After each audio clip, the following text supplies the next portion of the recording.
Chapter 336. A few days later, Nangongzhi found an opportunity to tell Mashiro that he had promised Little Linger that they would visit Wang's tomb together.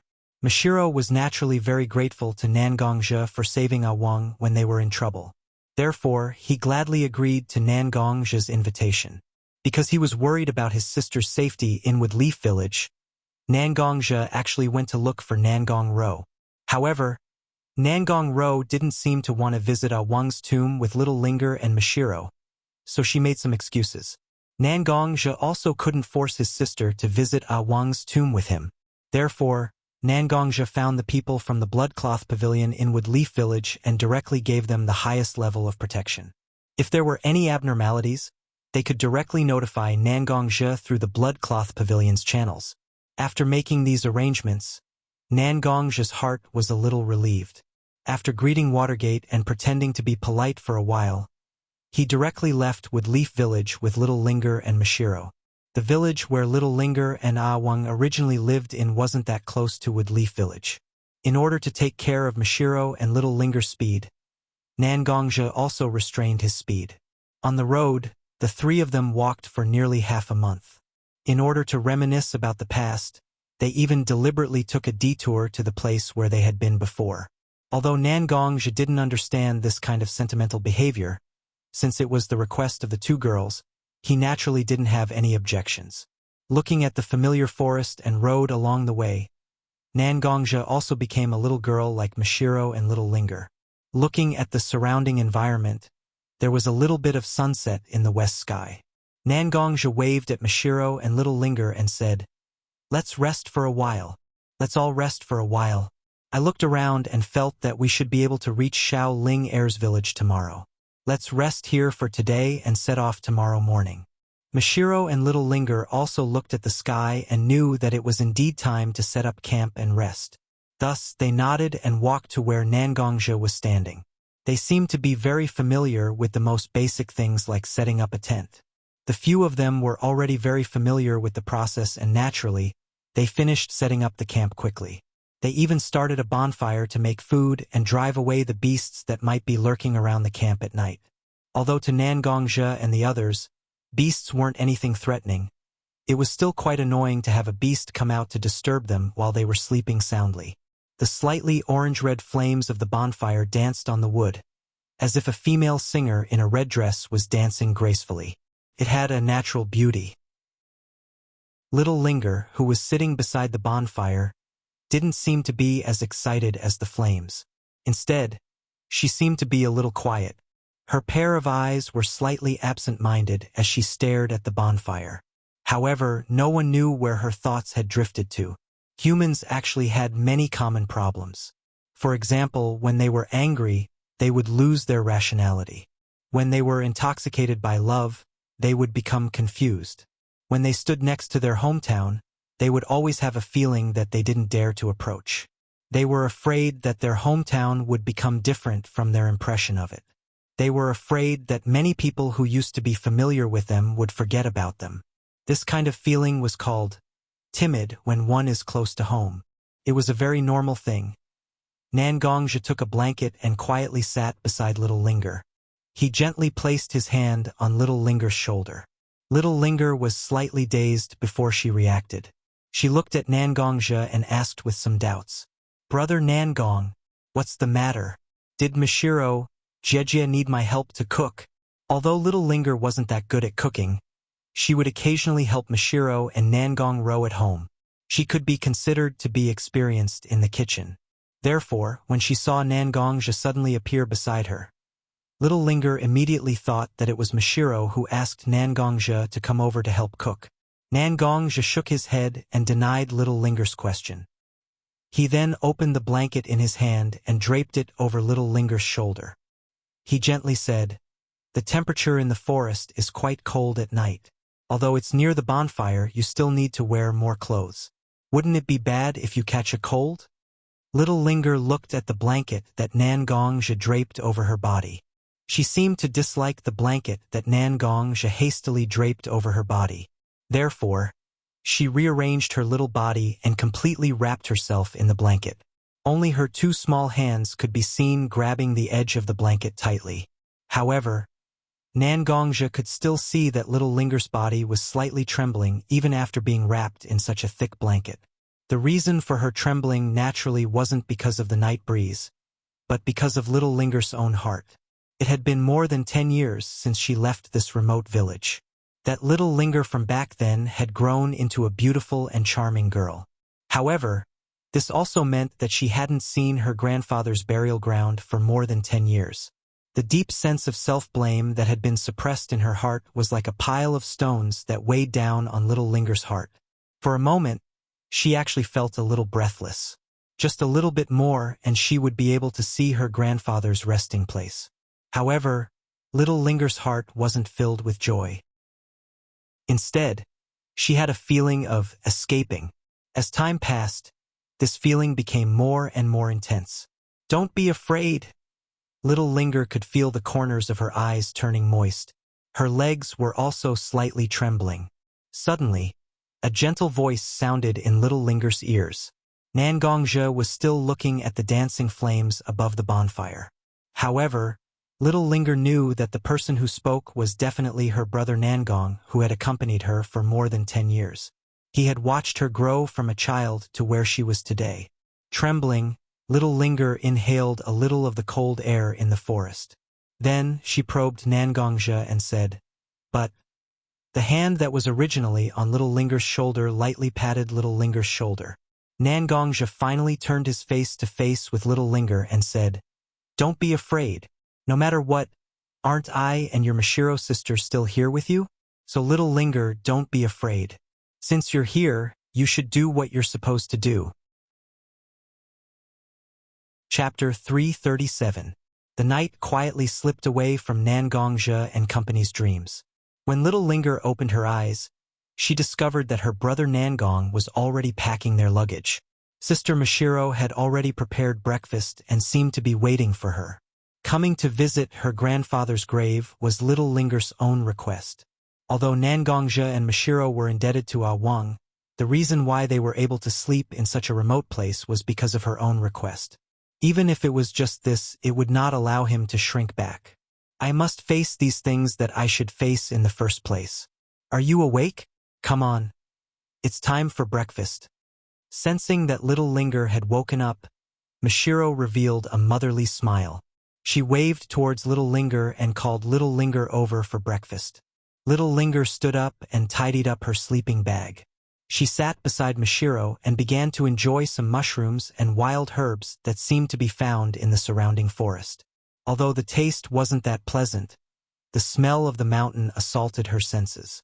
While eating, little Linger looked at Nangong's busy figure and asked Mashiro, "Why is brother Nangong still working? Did he eat breakfast?" Hearing little Linger's question, Mashiro's face carried a trace of anger.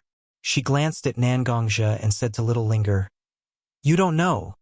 This morning before you woke up, your brother Nangong's gluttonous illness acted up. He directly shook me awake and insisted on having some mountain delicacies. Once this guy started to be gluttonous, there was no limit. He actually acted cute and pestered me. I really couldn't win against him, so I could only find some mushrooms and wild herbs to make breakfast. Perhaps to make up for his loss of composure this morning. He is currently packing our luggage." Although Jinbai's tone was full of complaints, Ling Er didn't feel that Jinbai was truly angry. Instead, she quietly moved her little mouth close to Jinbai's ear and used a voice that only the two of them could hear to whisper to Jinbai, "Sister Mashiro, you are so stubborn. This morning when brother Nangong woke you up, pestered you and annoyed you, you might have been happy." After being exposed by little Linger, who was younger than her by many years, even Mashiro couldn't react in time. Her face turned pink. She lightly patted little Linger's head and softly reprimanded little Linger. "What nonsense are you saying?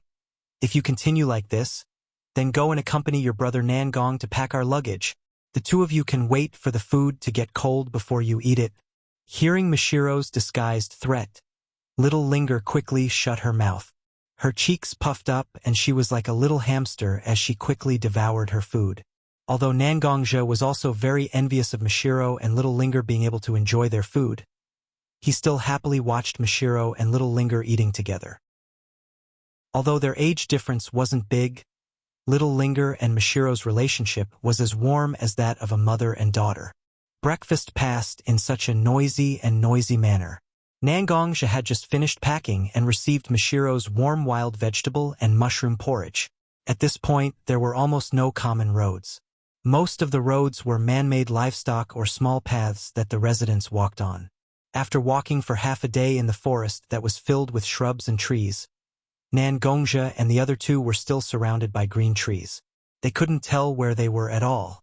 However, Ling who had lived here since she was a child, clearly knew that she was about to reach her destination. Her originally heavy footsteps had unknowingly become light and graceful. Her footsteps were like a joyful jump. Little Linger directly overtook Nangongja, who was leading the way, and walked forward. However, Nangongja frowned slightly because Nangongja could vaguely feel the excessive moisture in the soil and air. There were also some remnants of chakra.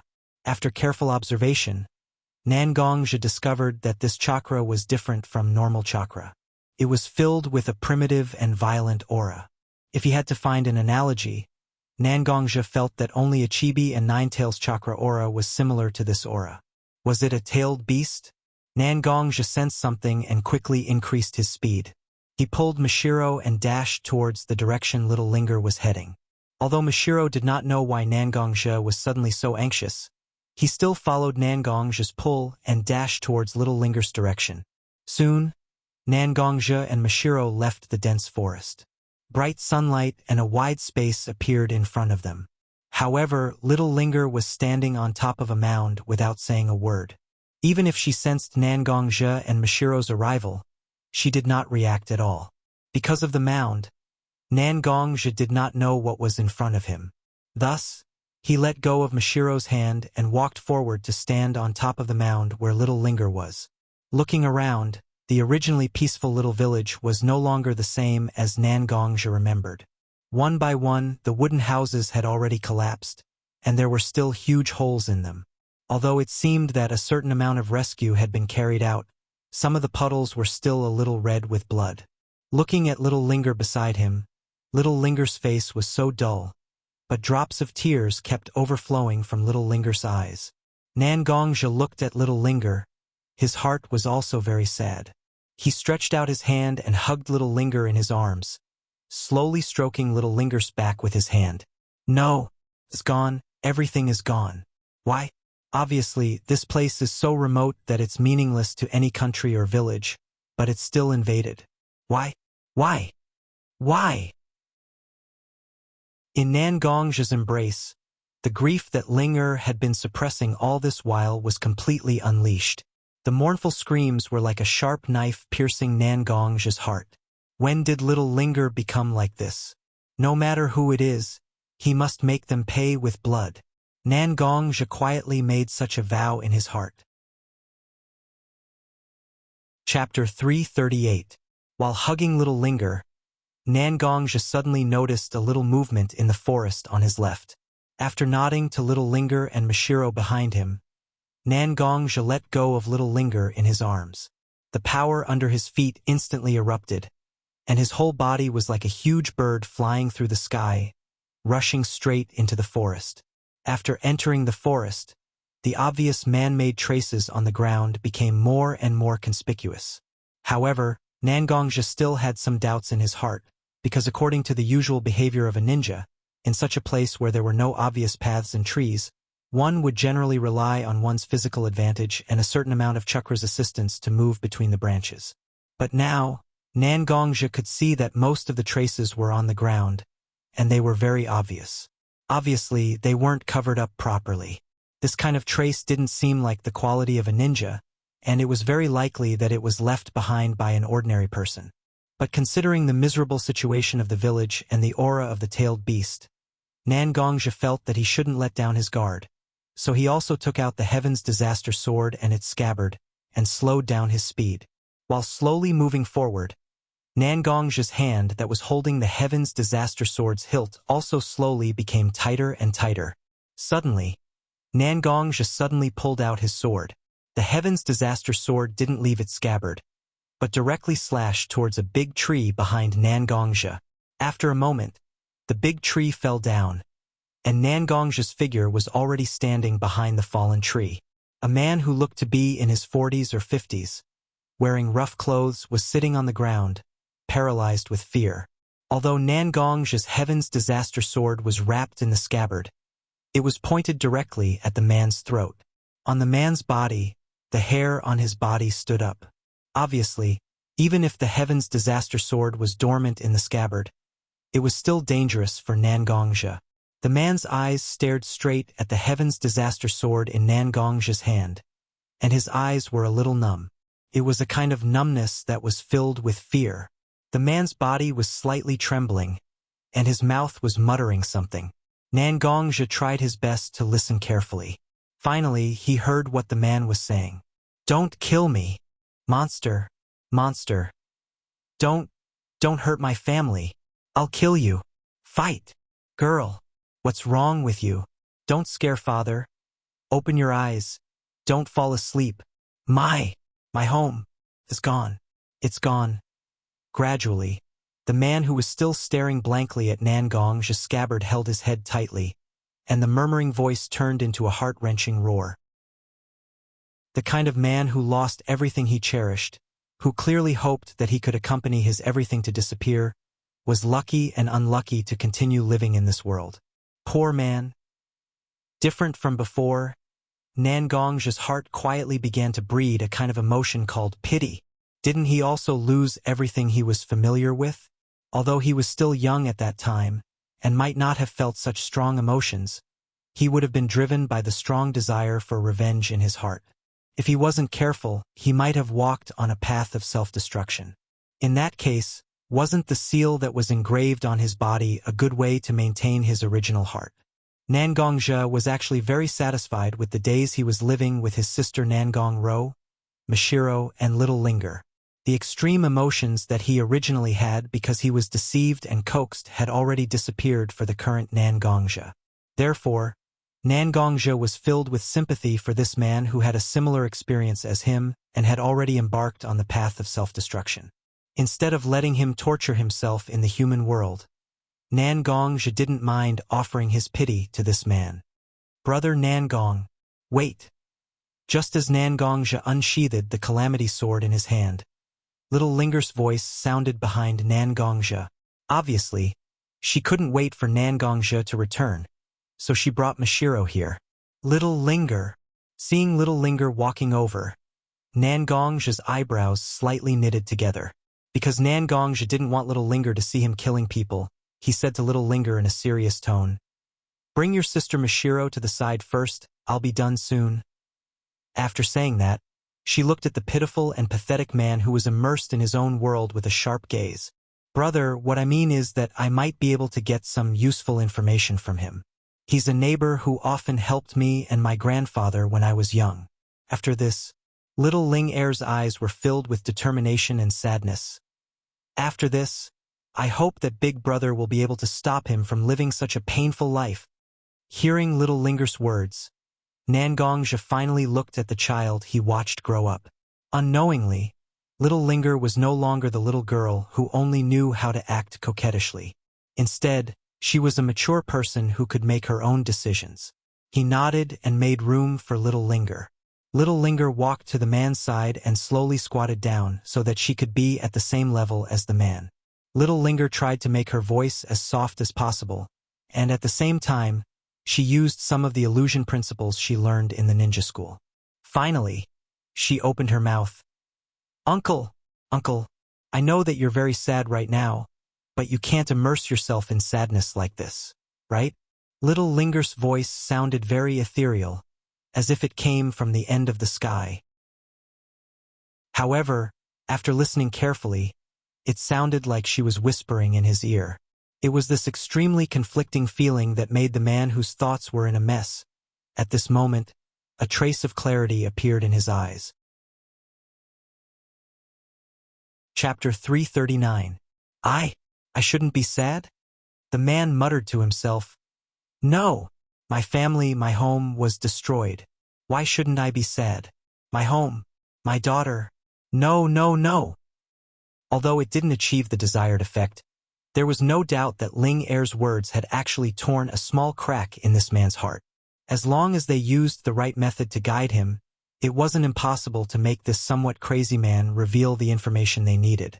Looking at little Linger, who was calmly observing the man's expression and reaction, Nangongja suddenly had a small plan for little Linger's future. However, now wasn't the time to think about this. The most important thing now was to obtain some useful information from this crazy man. Yes, of course you can be sad, because you've already lost everything that you cherish. But is grief enough for you? Whether it's the death of your family or the destruction of your home, it wasn't because of you. It was because of something else, wasn't it? Are you really willing to let something like that go to another place and let others suffer the same pain as you? I know you're a kind person, but do you really want others to suffer the same fate as you, to have their families torn apart and their families destroyed? Following the man's words, little Linger began to guide the man with her chakra-enhanced voice. She hoped that the man could recall the scene at that time. Even if it was just a few words, it could at least provide clues for Nangongja. I don't want to. This kind of suffering, this kind of sadness shouldn't exist in this world. While speaking, the man suddenly grabbed his head with a pained expression. It was obvious that he was recalling the scene in front of his eyes when he was in the most pain. Don't panic, you are safe now. That monster has already left you. Now he is an illusion. You just need to tell me. What did you see? Little Linger signaled Nangongja with her eyes. Nangongja slowly walked behind the man and pointed his index finger at the back of the man's head. He tried his best to make his internal energy gentle and infused it into the man's body, hoping that the man wouldn't fall into the fear in his heart. That's a huge monster. It's covered in spikes and looked very scary. But this monster seems to be afraid of something, and it's running away in a certain direction in terror. Perhaps it was because of the internal energy, or perhaps it was because of little Linger's guidance. Although the man's body was still trembling slightly, he was able to speak clearly. What are the characteristics of this monster have? Imitating the way little Linger guided the man, Nangongja also tried his best to make his voice as soft as possible, and used his internal energy to simulate little Linger's voice. Seeing how easily Nangongja did it, little Linger wasn't too excited, because these things were actually written in the ninja school textbooks. If it wasn't for the fact that this man knew her and had a relatively good relationship with her, and that this man was mentally exhausted and broken due to excessive grief, this little trick definitely wouldn't have had such an outstanding effect. It looks like a huge tortoise, but it has 3 tails that are obviously different from a tortoise, and its shell also has many spikes. Tortoise, 3 tails. Among the bijou, only one has such characteristics, and that is the Sanbai Isabu that once belonged to the Mist Village. This bijou was originally used by the Mist as a means to deal with the wood leaf, and it was sealed in the body of Kakashi's teammate, Watergate's disciple, No-Era Rin. In order to prevent Rin, who didn't have the qualifications to become a Jinchuriki and couldn't suppress the bijou in her body from being expelled to Konoha's territory, Hatake Kakashi personally used his own unique ninjutsu to kill his own teammate. Tailed beasts were creatures that could only be sealed, not destroyed. Although the Sanbai shared some of the effects of Harano Rin's death because it was sealed inside her body, it was still resurrected over the years and became the only wild-tailed beast known to exist. In the information from the Bloodcloak Pavilion, the information about the Sanbai ended here. Combined with some of the things that Kakashi said to him, Nangongja can probably determine that the Sanbai has indeed been successfully resurrected. But this place is indeed very far from the place where Kakashi killed Rin. According to some records, the Sanbai Isabu is not so willing to leave the place where it was born. You just said, this monster doesn't look like it's here to wreak havoc, but it's running away? As if he grasped the key of the problem, Nangongja continued to ask the man again. The man nodded a little woodenly and then said, this monster is indeed running away. The scene is exactly the same as when I was hunting prey. Did you see clearly what the person who was chasing the monster looked like? Nangongja nodded, slightly confirming his inner judgment, and then asked. He was just floating in the air. With just a wave of his hand, the huge monster was sent flying. I couldn't see his face clearly, but he had very conspicuous hair, and he seemed to be wearing black with red patterns. Black. While talking, the man's eyes suddenly began to spin rapidly, and his heartbeat became very fast. In just a moment, the man had already fainted. It seems that his emotions were forcibly suppressed, causing his body to be unable to withstand such emotional suppression and self-protection. Looking at the man's situation, Nangongja also quickly said his judgment. Little Linger nodded, naturally knowing that Nangongja was telling the truth. With a little sadness in her eyes, as well as suppressed anger, Little Linger slowly stepped back. When Mashiro saw Little Linger coming over, he immediately took Little Linger's hand and walked to the other side, obviously wanting to counsel Little Linger. Nangongja naturally slowly unsheathed the tribulation sword in his hand again. Chapter 340. When Nangongja once again stood in front of Little Linger and Mashiro, although there was no blood on his sword, there was still a very faint smell of blood. At the foot of Nangongja's shoes, there was some exceptionally moist soil that clearly wasn't from the surface. With a slightly inquiring gaze, Mashiro secretly glanced at Nangongja. Nangongja nodded towards Mashiro, obviously telling Mashiro that he had already dealt with the pitiful man. Looking at Little Linger, who was being gently hugged by Mashiro, although she was no longer crying, her shoulders were still trembling. It was obvious that her emotions weren't that stable. Nangongja helplessly shook his head. After all, these matters had to be resolved by one's own heart first. No matter how much others said, it wasn't as useful as thinking clearly on one's own. Who is he? Little Linger struggled out of Mashiro's embrace. Although she was slightly shorter than Nangongja, she still raised her head and looked straight into Nangongja's eyes. Her eyes were slightly red and swollen. It was obvious that Little Linger must have cried just now.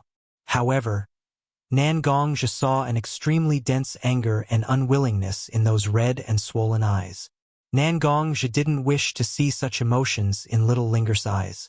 He had also been affected by such emotions before, so he was very clear about how dangerous such emotions were. Even if I tell you, what can you do? Walk in front of this person and offer up your life without any resistance.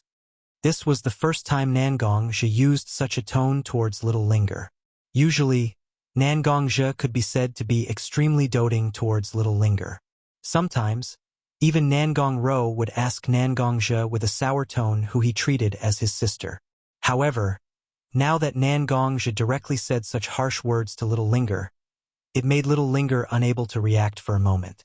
Even if the price is my life, I will avenge my hometown. Although Little Linger was surprised, she still looked at Nangongja stubbornly and said such words. Nangongja's heart was suddenly filled with a kind of anger, and the blood in his veins flowed faster. Little Linger. No, Nangongling. Do you think that your life is something that you can give up so easily? Nangongja took a small step forward, and the pressure that was hidden in his body was instantly released. Little Linger had seen Nangongja release his pressure to others more than once, but this was the first time she personally felt the full pressure from Nangongja. Although Mashiro, who was standing at the side, was not the main target of Nangongja's pressure, he was also affected to a certain extent. Mashiro, who did not have any cultivation, reacted even worse than Little Linger. Her face became pale, and her eyes were somewhat unfocused. Her legs were also slightly trembling. Little Linger also did not feel good at this moment. In her eyes, Nangongja was no longer the brother Nangong who usually smiled gently at her. Instead, he was an executioner who emitted a thick and difficult to disperse smell of blood. Could this be the true attitude of her brother Nangong? For the first time, Little Linger understood that Nangongja's title of Yama was not given to her for no reason. Knowing that Little Linger and Mashiro were affected by his pressure, Nangongja felt that it was about time to release his killing intent and evil aura back into his body. Little Linger, is death really as fearless as you said? Nangongja walked to Little Linger's side and placed his hand on Little Linger's shoulder. He looked straight into Little Linger's eyes and said, "Although I have experienced many life and death situations and have taken many lives, I have never dared to look down on anyone's life. This is because I know that I am also afraid of death. Death has always been a problem that humans have always tried to avoid. Many people say that they are not afraid of death. For their own ideals, for their own perseverance, they are willing to die. However, when death really came to a person, that kind of instinctive fear was something that couldn't be resisted at all. The reason why I am so angry this time is not because you are obsessed with seeking justice for the destruction of your hometown. It is because you view your life so lowly. You have never been alone. You have me, your sister Rower, and your sister Mashiro by your side. We have always been concerned about you. If you were to throw away your life so easily, have you thought about how much pain we would feel in our hearts? Indeed, you have grown up and have a certain level of judgment and execution. However, the relationship between people wasn't something that one could have a deeper understanding of just by age alone. This time, my actions were a little rough, but I hope you can understand that since I have already seen you as a mature person, then in the future I will not give you endless tolerance. Instead, I will reprimand you should accept it. After speaking, Nangongja directly walked past little Linger's figure and headed towards the ruined village. Mashiro also seemed to have recovered from Nangongja's rough coercion. She slowly walked to little Linger's side and placed her hand on little Linger's head. Then, she slowly embraced little Linger. Little Linger, Miyagi's words were indeed a little overboard. However, I think that with your intelligence you should understand, right? If it wasn't for Miyagi treating you as a family member and wanting you to grow up, he would definitely not show such an abnormal emotion, right? Mashiro and little Linger had lived together with Nangongja for so many years. Naturally, they understood that Nangongja was usually a slightly dull and even somewhat taciturn person. However, this time, Nangongja showed such a rare anger. This was enough to prove that little Linger occupied an important position in Nangongja's heart. Let's not talk about how Mashiro comforted little Linger. At this moment, Nangongja had already arrived at the ruined village. Although there was only a faint trace of chakra in the air, Nangongja could still find some traces left behind by the use of ninjutsu. There were pools of water, ice shards in the corners of houses, and traces of sharp objects on the trees and houses. These were all important evidence for Nangongja to judge the participants. Chapter 341. Although Nangongja didn't agree to let little Linger seek revenge, but Nangongja was still very grateful to a Wang for saving his life. This village was the former residence of a Wang, and also the place where his bones were buried. The purpose of the three of them coming here was to pay respects to A Wang. But now, they couldn't even find A Wang's grave. Nangongja was also very angry and very sad. So this kind of thing must not be ignored so easily. Judging from the traces on the ground, the ninjutsu used by the two sides should include ice, water, and wind attributes, these three types of chakra.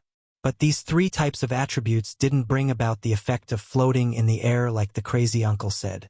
From the information Nangongja once read, Isabu was a tailed beast with these three types of attributes. So, can we assume that the person who forced Isabu to flee for his life didn't use any of these three types of attributes? Many people say that tailed beasts are actually monsters created by the self-consciousness of chakra, although there is no evidence to prove this point, but at least it shows that the use and control of chakra is much better than the average ninja. Relying on the attributes of a tailed beast to attack a tailed beast, how can such behavior be realized? And wearing black clothes with red lines on it, according to Nangongja's knowledge in the entire ninja world, I am afraid that only the Akatsuki which has conflicts with him and also cooperates with him, and even the Akatsuki which he planted a nail in his back. Fighting against a tailed beast alone, and even having the upper hand, such a person must be extremely famous in the ninja world, and only the Akatsuki can do such a thing and hide such a strong person quietly, without anyone knowing. Taking out a scroll from his arms, he directly tore it open. After a cloud of smoke rose, a black crow has already appeared on Nangongja's shoulder. After Nangongja whispered a few words to the crow on his shoulder, the crow directly turned into pieces of black feathers and disappeared without a trace. Seeing that the crow has disappeared, Nangongja also nodded and returned to little Linger and Mashiro's side. Brother Nangong, I was wrong, no matter what. I shouldn't take my life so lightly. But those people who have lived with me for many years, and the place where my grandfather rested, all of them were destroyed because of the so-called monster and the godlike man floating in the air. I really can't bear this."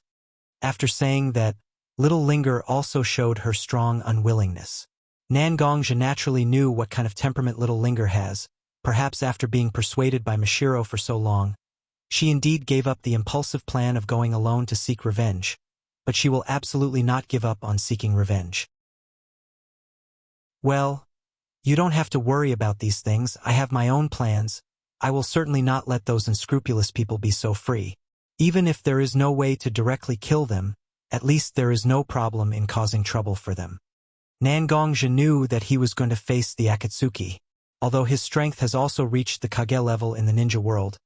But the people of Akatsuki also have their own unique skills, and their advantages are not inferior to the Kage level powerhouses.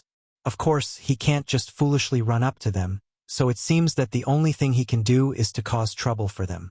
Previously, the disciple of the Bloodcloth Pavilion who came here to remove the grave wrote the location of the grave in the report. "It is a little far from the location of this village. If we are lucky enough, the grave of a Wang should be fine. Let's first go to the grave of a Wang, and then see how to take revenge for the people in this village. Okay?" When Nangongja said that a Wang's grave may be fine, little Linger's eyes began to shine. Her grandfather's rest has not been disturbed yet? Little Linger's heart at the moment was filled with joy like wild grass. Obviously, she hoped that Nangongja can take her to see a Wang's grave. Walking to the side of little Linger, Nangongja gently took little Linger's hand and slowly walked with little Linger in a direction. Mashiro naturally followed behind little Linger and Nangongja, and with a little doubt he looked at Nangongja who was leading the way for little Linger. Mashiro also participated in the management of the Bloodcloth Pavilion, and it happened that the report about a Wang's grave was actually from Mashiro's hands. Mashiro still had some vague impression about the records, although he didn't remember where a Wang's grave was, but he was sure that a Wang's grave was not in the direction where Nangongja took little Linger. After walking for a while, whether it was the strong smell of blood or the scene of destruction in the village, they all disappeared without a trace, and it became the same as the forest they had been passing through, ordinary and without any special characteristics. A tombstone carved out of bluestone appeared in front of Nangongja and little Linger. On the tombstone was written a Wang's grave, which was obviously a grave for a Wang who had never revealed his true name. Little Linger burst into tears the moment she saw a Wang's tombstone. She hugged a Wang's grave and cried non-stop while talking about her experiences over the years, repeatedly expressing her self-blame for not coming back to see a Wang. However, Mashiro quietly pulled Nangongja to the side and pointed at the grave that Nangongja called a Wang's grave. "This isn't a Wang's real grave, right? What did you do?" Nangongja pressed his index finger on Mashiro's lips, hinting Mashiro not to disturb little Linger. He then lowered his voice and said to Mashiro, "No matter if it's the tombstone or the coffin, they all belong to a Wang. I also read the report about a Wang's grave. After confirming some things, I directly went to a Wang's grave and found that it was also affected and very miserable. Therefore, I immediately brought a Wang's coffin out and brought this tombstone here to be buried. It took me a lot of time to arrange such an old scene." After listening to Nangongja's words, Mashiro naturally understood that Nangongja did this to appease the hatred and anger in little Linger's heart, which was why he did this extremely disrespectful act. Hopefully, a Wang could also understand Nangongja's painstaking efforts. Chapter 342. In the end, after paying their respects to a Wang, Nangongja and the others returned to the Woodleaf. However, the three of them couldn't let go of the things that happened in little Linger's village. Every time they avoided Nangongja and Mashiro, little Linger would always be in a daze. No one knew what she was thinking. As for Nangongja, although he repeatedly said that he would take action, he didn't do anything at all. Little Linger naturally believed that Nangongja would do what he said, but believing was one thing. Nangongja's repeated delays made little Linger understand the difficulty and seriousness of this matter. After returning to the Woodleaf, Little Linger also immersed herself in the public library of the Wood Leaf to read a lot of information. She could also determine that the monster that escaped from the mouth of the somewhat crazy uncle was one of the 9-tailed beasts, Isabu. How could a person who could chase a tailed beast away be someone that could be easily dealt with? Little Linger even ran to Nangong's side and told Nangongja that he didn't need Nangongja to seek revenge. However, Nangongja just smiled and shook his head without saying anything. Nangongja's stubbornness, or rather stubbornness, was something that Linger naturally knew very well. In order for Nangongja to avenge those who had already died and weren't close to her, she felt that it wasn't worth it to risk her brother's life. However, Nangongja seemed to be stubborn. He didn't even consider giving up. She didn't know if it was purely because of the destruction of the village or if there were other deeper reasons. In the middle of the night, the bright moon hid its appearance in the dark clouds. The originally cold moonlight was completely hidden at this moment. Nangongja, on the other hand, was neatly dressed and walked towards the forest outside Konoha. Although there was a barrier around the Wood Leaf, it was only designed to prevent ninjas from reaching Kagetir. At Nangongja's level, he could completely hide his whereabouts at specific nodes and not be discovered by the barrier. Nangongja was surrounded by tall trees. Because it was late at night, whether it was insects or birds, they seemed to have fallen asleep at this moment. The surroundings were silent. Nangongja could clearly hear his own breathing and heartbeat in his ears. Suddenly, a crow appeared on a big tree. The crow was very ordinary, its feathers didn't reflect light, but its eyes were very unusual. This was because it had a pair of 3 Tomo Sharingan. Caw, caw, caw. When the crow saw Nangongja, it made a very strange sound. Nangongja also nodded his head, as if to tell the crow that the surroundings were safe. The crow's eyes turned in a circle. Then it directly spread its wings and flew down from the branch. Like sand being swept away by a gust of wind, the crow turned into a clump of feathers that far exceeded its original size. The feathers gathered in front of Nangongja, and slowly a human figure was piled up by the feathers. When the feathers scattered, a person wearing the Akatsuki's black robe with red clouds and 3 tomo in his eyes appeared in front of Nangongja. These years, Itachi had been in the Akatsuki organization. As the Akatsuki organization's multifaceted spy to Wood Leaf's relationship to Akatsuki organization, and Nangongja's relationship to Akatsuki organization, the huge pressure seemed to make Itachi's appearance more weary. Don't know whether it was an illusion or not, but Nangongja always felt that Itachi's eyes were not so bright, as if he was extremely tired. Now is the time of trouble. You suddenly came to find me. I hope you are not looking for something boring. Itachi's tone was somewhat cold, but Nangongja was very clear about Itachi's situation. In the Akatsuki organization, there was a certain amount of suspicion towards Itachi. For a long time, the Akatsuki organization used Itachi as a knife in their hand and didn't let him come in contact with any of the Akatsuki organization's confidential information. Even if he accidentally learned some things, most of them were some unimportant or vague information. The Akatsuki organization also sent a lot of diversion to Wood Leaf through Itachi more than once. Although it was true, it was not so important information. At the moment, Wood Leaf was under the rule of the 4th Hokage, Watergate. The Akatsuki organization was the organization that once hurt Watergate's wife and children. Even before, in order to find information about the Akatsuki organization, Watergate even abandoned his responsibility as Hokage and directly ran to the ninja world to investigate for a period of time.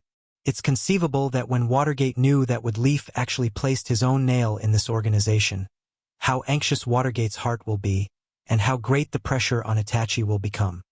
Danzo has been expelled. Seeing Itachi, Nangongja didn't talk about himself first. Instead, he talked about the common enemy he had to face when he and Itachi reached an alliance. Your parents are safe now, and Sasuke has also left Wood Leaf's range. Although you are now in Orochimaru's base, but considering your restraint on Orochimaru, it's easy to take Sasuke away. Don't you want to take your parents and brother away from the world and live a quiet life? At this moment, Itachi's face was still cold. That kind of cold temperament seemed to accompany Itachi since he was born. But Nangongja could clearly see the very obvious fluctuations in Itachi's eyes. For Nangong's words, Itachi himself was actually moved. But soon, Itachi adjusted his mentality. After so many years of spy life, if there is really any significant growth in Itachi, I'm afraid it's only the effect of hiding his true feelings. I still can't do this. Itachi lightly shot a glance at Nangongja, as if he was looking at the devil in his heart, with both fear and a little bit of uncontrollable desire. If this matter could be solved like this before I joined Akatsuki, I would definitely abandon everything and live together with my family. But you have read some of the information I gave you. Akatsuki is not just an organization that wants to be the first mercenary organization in the ninja world. Although their conspiracy is hidden from me, I can still know that this is a terrible move that affects the ninja world and even the whole world. Before becoming Itachi Uchiha, I was a wood leaf ninja. Even if there is a crack on my forehead, I am still a wood leaf ninja, Itachi Uchiha. Chapter 343. When Itachi said that he was still a wood leaf ninja Itachi Uchiha, Nangongja could easily perceive that Itachi's whole spirit had changed. Although he was also born in wood leaf, but compared to Nangongja who was born and raised in wood leaf, he couldn't understand the pride of being a wood leaf ninja. But not understanding doesn't mean that Nangongja has any prejudice against such a Itachi Uchiha. On the contrary, Nangongja appreciated this kind of Itachi very much, because Itachi's almost blind loyalty to wood leaf is actually the same as Nangongja's unconditional protection and trust for his family. Little Linger, Mashiro, and Nangong-ro are Nangongja's spiritual sustenance, and wood leaf is naturally Itachi's spiritual sustenance. In the end, Nangongja and Itachi are somewhat similar in some aspects. This is one of the reasons why the two still cooperate very smoothly even though they don't have a deep friendship. Speaking of Akatsuki, have you started the operation against Bijou again during this time? I also know that this matter involves Bijou, so I must ask you to meet me in person. Bijou is really a sensitive matter. Nangongja looked at Itachi and finally asked his question. For the ninja world, Bijou is no different from a strategic resource, just like the nuclear weapons between various countries. It is a weapon full of deterrence. After all, as long as Column Force doesn't reveal the aura of Bijou in his body, almost no one can detect it. Once a war breaks out, Bijou Column Force can easily sneak into the strategic towns of other countries and directly release the power of Bijou in his body to wreak havoc. After that, Chakra can directly put away the Bijou and leave easily. And the Akatsuki organization's desire for Bijou is much more than those countries and villages. Not to mention anything else, would anyone stand against Konoha just because they want to take the Kyuubi into their own hands? If it was someone else, perhaps everyone would raise their middle finger and praise them as idiot. But Akatsuki really did so, and even caused a lot of damage to the wood leaf. The Akatsuki has taken action against the tailed beasts? After hearing Nangongja's words, Itachi didn't react for a while. As soon as he saw Itachi's reaction, Nangongja knew that Itachi didn't know about this operation. Therefore, Nangongja told him about the crazy man he met when he went to Little Linger's hometown. Floating in the air, attacking with a wave of his hand, striking hair color, Itachi began to recite the main points of the characteristics that Nangongja had mentioned. His eyes also began to slowly turn piercingly cold. Sure enough, this person isn't an ordinary person in the Akatsuki organization. If you are sure that the crazy man you just said is the truth, in the Akatsuki organization, there is only one person who fits the characteristics you just described, and that is the leader of the organization, God Pain. This person's identity is also very suspicious. In the information you gave me before, there are 3 founding elders of Akatsuki, Nagato, Yahiko, and Konan. This Pain who has always been the leader of Akatsuki is very similar to the description you gave me about Yahiko, but you and I both know that as the original leader of Akatsuki, Yahiko has already died in the hands of Shimura Danzo and Hanzo the Salamander. On the contrary, the person named Nagato has never appeared in front of me, which makes me very confused. Nagato, Yahiko, Pain? Nangongja suddenly felt that he seemed to have touched upon a very interesting truth, and looking at Itachi's appearance, it was obvious that he had some doubts. In that case, It seems that the Akatsuki organization has been hiding from you to drive away the tailed beast to a certain extent. From your description, it is naturally not difficult to analyze that this person named Pain has the ability to fight the tailed beast alone, and from the words of the survivor, we can also know that this Sanbai Isabu is actually being chased away.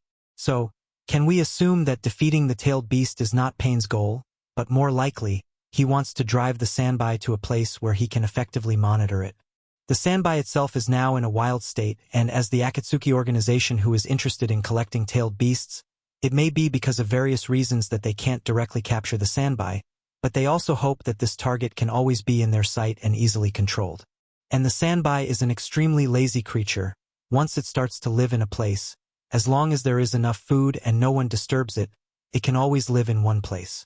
So what Pain wants to do is naturally simple, that is, to set off alone so that those who monitor the Akatsuki organization can't discover his actions, and then use his own power to forcibly drive the Sanbai away from its habitat, and along the way choose a remote place as the route to drive the Sanbai away.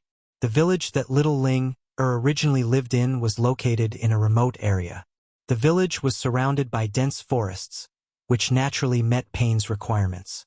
Little Linger's village suffered an unexpected disaster, and became a small and insignificant sacrifice in Pain's action.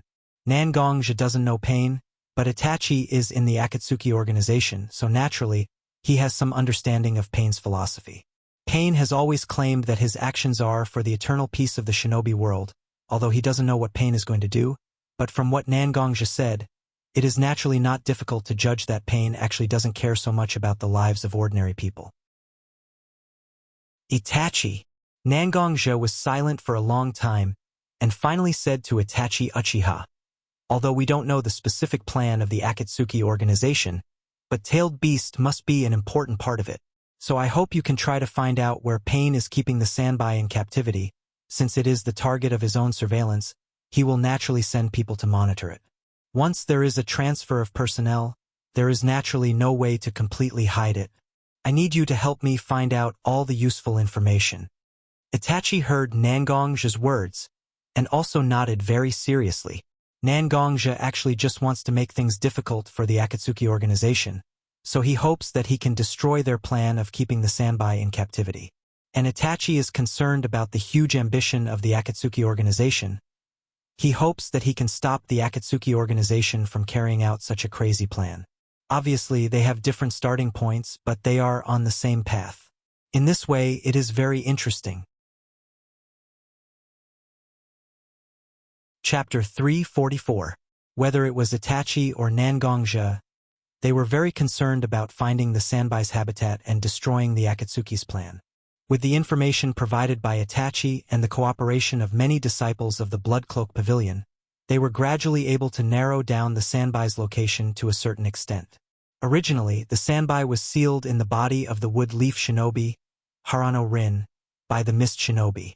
They hoped that with her special physique, the Sanbai could wreak havoc in the Woodleaf area, but they were stopped by Kakashi. The Sanbai was severely injured because of Rin's death. After that, the first trace of the Sanbai was found in a small country called the Country of Bears between the Water Country and the Country of Fire. In order to make it easier for them to monitor the Sanbai, the Rain Village must have placed the Sanbai in a relatively close position. The Sanbai itself is of the water attribute, and has a different affinity and dependence on water. Therefore, the only places suitable for the Sanbai's survival and close to the Akatsuki sphere of influence are the Country of River, the Country of Waterfall, and the Country of Rain where the Akatsuki is located. Since the Akatsuki wasn't so eager to deal with the Sanbai, and even spent so much effort to expel the Sanbai from a remote place, it's very likely that the Sanbai wasn't confined in the Country of Rain. Therefore, Nangongja and Itachi focused their investigation on the Country of River and the Country of Waterfall. When a large number of people are scattered, no matter how secretly the Akatsuki mobilizes people, they will still be exposed. Gradually, Nangongja and Itachi were able to determine that the Sanbai was most likely hidden in the Country of Waterfall. First of all, the Country of Waterfall is rich in rainfall, and there are many swamps and lakes. Compared to the Country of River, the Country of Waterfall is undoubtedly more suitable for the Sanbai's long-term habitat. Second, there is the Country of Grass between the Country of Waterfall and the Country of Rain. Even if someone found the whereabouts of the sandbai, they would only think that it was done by the neighboring countries, such as the country of grass, country of frost, country of fire, and country of earth. They wouldn't put their eyes on a powerful force like the Akatsuki. After arranging some matters, Nangongja left with Leaf Village and headed towards the waterfall country. Along the way, Nangongja used his leg strength to the extreme. From the wood leaf in the hinterland of the land of fire to the land of waterfall, it only took him 3 days and 2 nights to cover a quarter of the distance of the shinobi world. The waterfall country was a country with a lot of water, so there weren't many tall trees. Instead, there were many shorter shrubs. After walking for a while, they could clearly hear the sound of flowing spring water. At this moment, Nangongja didn't care about the dew on the shrubs. He just laid down in the shrubs and carefully observed the hidden tent in front of him. This camp was built based on the surrounding terrain and plants. Almost 3/4 of it was hidden in the soil, rocks, and trees, while the remaining 1/4 was carefully concealed by someone. If it was really a hurried glance, it would be really difficult to find the clues. Nangongja also noticed by chance that something was wrong here. At the same time, there was a very large deep pool near the camp, so Nangongja decided to lurk in this place and carefully observe where the people came from. Just after Nangongja lurked in the shrubs for 2 hours, finally, a figure gradually walked into this very hidden tent. Just as this figure was about to approach the hidden tent, suddenly from 2 slightly dark corners, a figure with an Amigakure forehead appeared. Others don't know, but how could Nangongja not know that the Amigakure has long been controlled by the Akatsuki?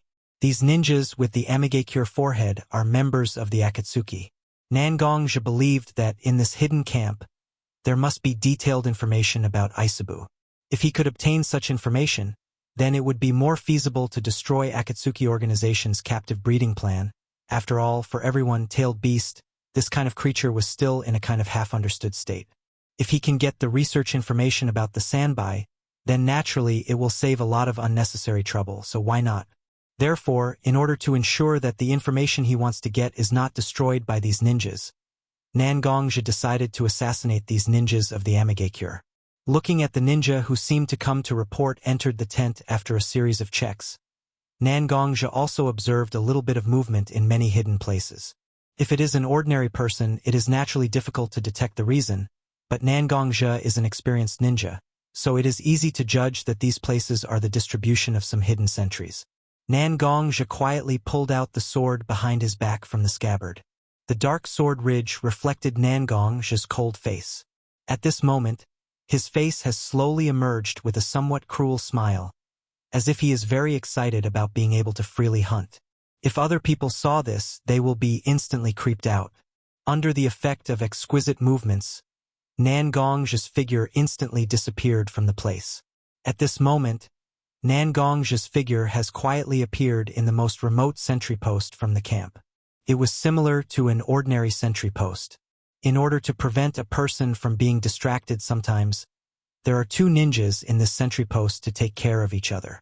Nangongja's figure has quietly appeared behind the 2 ninjas. Obviously, he walked step by step into the hidden sentries, but the 2 ninjas completely seem to be unaware of anything, still staring at the area they are monitoring. At this moment, a faint layer of bloody brilliance covered Nangongja's sword at the moment. This bloody brilliance is another application of his murderous aura that Nangongja explored. Then, when the sword cut into the enemy's flesh, he could directly let his killing intent enter the enemy's body, instantly suppressing all of the enemy's movements. Even if the enemy died, it would be difficult for the enemy to let out a scream. This kind of move is suitable for assassination. There will not be the slightest movement that should not appear. Moreover, the murderous aura wrapped by his internal force is also extremely difficult to detect. For a place like this, it is impossible for Akatsuki to send their own Kage-level powerhouse to guard. After all, if such a powerhouse is sent out, it is impossible to hide it from Itachi. Chapter 345. Blood was quietly spilled on the ground. Nangongja has basically eliminated all the sentries outside the Akatsuki's camp. Only the main personnel in the big tent needs to be dealt with. Nangongja also carefully observed whether there were enchantments set up around the camp. Sure enough, there were some simple and easy-to-operate enchantments to locate the enemy. Nangongja has not seen 1,000 of such barriers, but he has seen at least 800 of them. There is really nothing new about them. After a little bit of movement on several important nodes, a loophole easily appeared on the barrier. Through this loophole, Nangongja was finally able to see the whole picture of the camp. There are nearly 20 large and small tents in this camp, and roughly estimated that there are at least 100 ninjas in it. Among these people, except for the 20 ninjas he just killed in the periphery and the ninjas who were responsible for observing the sandbai, Nangongja estimated that there should be about 50 ninjas in this camp. Nearly 100 ninjas, even if a large part of them are genin and chunin, it's already a huge force for an ordinary ninja village, but Akatsuki can directly place such a force directly here to keep an eye on the sandbai. On the one hand, it is naturally because the sandbai is very important to Akatsuki, and on the other hand, isn't it because Akatsuki is rich and doesn't mind such a force being idle? Still, according to his previous plan, as much as possible, silently kill the ninjas of Akatsuki, not giving them the opportunity to destroy the information, so as to find a way to destroy their captive plan. Nangongja quietly entered a tent, using his wood leaf White Fang's assassination method, and constantly killing the ninjas in it, and Nangongja was also very careful to control the amount of blood he killed, making the smell of blood as vague as possible. In such a big tent, generally the weaker people were placed in the periphery, and the stronger people were placed in the middle. Nangongja also followed such an experiment, and began to eliminate these ninjas of Akatsuki organization in a circle as if he was peeling silk from a cocoon. With the passage of time, Nangongja's assassination target is also getting stronger and stronger. In order to achieve his goal, Nangongja's killing frequency has also begun to sharply decrease. Nangongja at this moment can clearly feel that his physical strength and spirit have reached an extremely exhausted state. Such a high-intensity assassination can no longer continue like this. Combined with the general strength of the ninjas he killed in this big tent, Nangongja believes that there are at most 3 Jonin ninjas in this big tent. As an internal energy practitioner who can restrain chakra to a certain extent, and his strength has also reached Kage level at this time, perhaps the most effective way to quickly kill these ninjas of Akatsuki is to directly go out and use his most proficient posture to quickly kill these ninjas of Akatsuki. After thinking for a little bit, Nangongja finally decided to directly go all out to kill all the remaining ninjas of Akatsuki. After all, the reason why he chose to assassinate just now is to let those ninjas in the periphery have no time to inform the ninjas in the big tent to destroy the key information. Now that he has almost killed all the ninjas of the periphery, naturally there is no need to worry about this aspect, so why should he use a method that he is not so proficient in to carry out this kind of mission? So, Nangongja finally came out from the shadows. His black clothes fluttered without wind. His black hair wantonly fluttered. But what is more conspicuous is still Nangongja's pair of bright eyes and the dark simple long sword in his hand. A kind of surging momentum was born from Nangongja's body, just like the center of a tornado calmly standing in the same place, but the surrounding tents of Nangongja because of the storm formed by Nangongja's momentum. For a long time, unexpectedly no one came out from the central tent. Nangongja's heart also began to be vigilant. This situation is not what he expected. After all, Nangongja is not a professional perception ninja, although Nangongja can do this kind of thing, but he is not so proficient in it. When he found that the rest of the ninjas in the big tent all gathered to fight with him as he imagined, Nangongja also immediately became vigilant, directly unsheathing the Heaven's Disaster sword in his hand and walked towards the biggest tent in the big tent. Using his scabbard to lift the curtain of the tent, Nangongja only saw a strangely dressed person sitting on the table of the main tent. One foot on the table, the other foot was hanging in the air casually swinging. Nangongja saw this strange person, and this strange person naturally also saw Nangongja. He seemed to be a little surprised as he stretched out his finger towards Nangongja, and the face covered by the mask with only one hole impressively revealed a 3-tomo Sharingan. A member of the Uchiha clan? Nangongja immediately judged the possible identity of this person in front of him, but he instantly denied his opinion. After all, the Uchiha clan has been exterminated, and he knows the survivors, whether it is the figure or the posture of this guy. He is not familiar with the few people he is familiar with. In the wood leaf, there is also Kakashi, who is obviously not a member of the Uchiha clan, but still has a Sharingan, isn't it? Who are you? Nangongja looked at the person in front of him with a mask, a black robe, and a head of pineapple-like hair. But this person seems to have not heard Nangongja's question and the murderous intent contained in it, but directly jumped up from the table he was sitting on. He directly trotted to Nangongja's side, and at the moment, the 3 Tomo Sharingans swept over Nangongja's body and face, and even praised from time to time. Isn't this the famous Yama of the wood leaf ninja world? It's rare. I didn't expect to meet such a famous person in this boring mission. It's really a pleasant surprise. Wait a minute, can I ask you to give me an autograph? After saying that, this guy actually seemed to be fumbling all over his body to find a pen and paper for Nangongja to sign.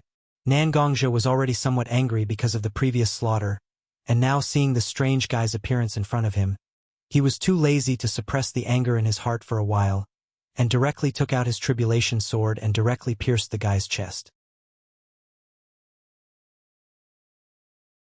Chapter 346. The moment the Heaven's Calamity sword pierced through the strange person in front of him, Nangongja immediately pulled his sword out of the person's chest. He even exerted force with his feet and jumped back to distance himself from the strange person. Why? That was because Nangongja's sword, which had clearly hit its target, did not feel real at all when it pierced into the man's body. But Nangongja could clearly perceive that the man in front of him wasn't an illusion, but a real existence. Regardless of whether this ability was a Kekkei Genkai or a unique ninjutsu, the most important thing to do now was to open up the distance between them. You, who are you? Nangongja looked at the strange man and asked the same question. However, compared to his disdainful tone at the beginning, Nangongja's tone had become more serious. Tisk! It was obvious that the masked man was very displeased with Nangongja's attitude. I thought that the Yama King of Konoha would be a little more interesting, but I didn't expect him to be so boring. Do you want to know who I am? It doesn't matter if I tell you. This uncle is called Hoodlum, Akatsuki's first official member candidate. Hearing Hoodlum's words, Nangongja actually didn't believe him. After all, through Itachi's information, Nangongja already knew what kind of people the Akatsuki's official members were. Except for Konan and Pain, who hadn't shown their full strength, the other official members were indeed talented in various aspects. To a certain extent, they could also be comparable to Kage-level experts. Even if they had the advantage, they still had the opportunity to defeat Kage-level experts. And this hoodlum in front of him clearly had the ability to let attacks pass through his body without causing any harm. Although he couldn't see for the time being whether this ability could let all physical and energy pass through his body, and what was the limit of this ability. But in Nangongja's opinion, a person with this kind of ability was fully qualified to become an official member of the Akatsuki, and not like what Hoodlum said, he was only a first official member candidate. But even in the face of such a strange ability, Nangongja didn't intend to shrink back. In the past few days, Nangongja also found that his behavior was becoming more and more unlike what he should be doing. Perhaps it was because of the expulsion of Danzo from Konoha, or perhaps it was because he let his 3 family-like existences leave the Bloodcloak Pavilion and the Lion Clan space that he felt was very safe. Therefore, Nangongja hoped that he could save his own life and the lives of his family. Due to various reasons, Nangongja also clearly sensed that he was beginning to weaken. The iron-blooded Yama who made people tremble in fear on the battlefield back then seemed to have quietly changed at this moment. His heart that was as hard as iron had actually begun to slowly melt. Nangongja tightly held the Heaven's Calamity sword in his hand. This time he wanted to try and change it. Seemingly aware of the change in Nangongja's mentality, Hoodlum, who looked very sloppy just a moment ago, also slowly straightened his slightly bowed body. One of his hands also slowly pulled out a kunai from his back, one hand holding the kunai, while the other hand pressed on the kunai in his hand. Obviously, he was ready to fight. To be honest, although you have always been called the Yama of Woodleaf, I still know the relationship between you and Woodleaf. So if possible, I really have no reason to fight with you. As he spoke, Hoodlum glanced at Nangongja's clearly very determined eyes and laughed self-deprecatingly. However, I think that you have already made up your mind to fight with me. There's no point in talking anymore. Let's fight first. As he spoke, Nangongja directly drew his sword and ran towards Hoodlum. Nangongja held the disaster sword with both hands and placed it next to his left ear. The inner strength in his body circulated at high speed, mixing with killing intent and hostility as it wrapped around the disaster sword. There were even strands of undetectable sword chi that wrapped around the disaster sword. Gusts of wind quietly wrapped around Nangongja's body as he ran. Slowly, the wind became stronger and stronger. Regardless of whether it was the surrounding tense curtains or the dust on the ground, they were all blown away by the wind. At this moment, Nangongja was like a ferocious tiger descending from the mountain, or a dragon dancing in the sky. His aura was extremely powerful and domineering. Hoodlum, who was standing opposite of Nangongja, naturally felt it the most. However, he still looked fearless as he quietly watched Nangongja charge towards him. It seemed that no matter how Nangongja prepared to attack him, he wouldn't lose. However, Nangongja wasn't affected by Hoodlum's attitude at all. Instead, he fell into an extremely mysterious state. Back when Nangongja entered the Woodleaf Academy, he relied on a state called Heart Sacrifice Technique to defeat Hatake Kakashi in swordsmanship. He even received Hatake Mao Shua's favor. However, over the years, it had become increasingly difficult for Nangongja to enter such a state.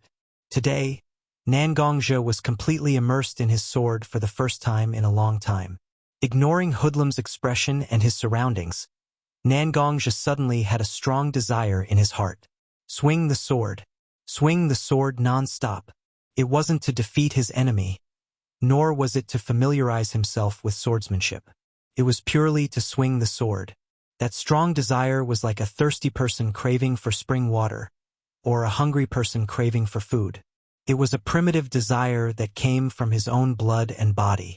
Finally, Nangongja's body was in front of Hoodlum. His own calamity sword could also attack Hoodlum. The desire to swing the sword from the depths of his heart could no longer be suppressed. Hoodlum, who was facing Nangongja, seemed to want to say something, but Nangongja directly slashed his own face. Nangongja wasn't clear about Hoodlum's ability, but Hoodlum was clear about it. The so-called immunity to attacks was actually a transfer of a part of one's body to another space, allowing one's body to avoid being attacked. However, since a part of one's body had been transferred, it naturally wouldn't be able to display its original effect. Therefore, Hoodlum, who was about to speak, could only passively, actively. His words were interrupted.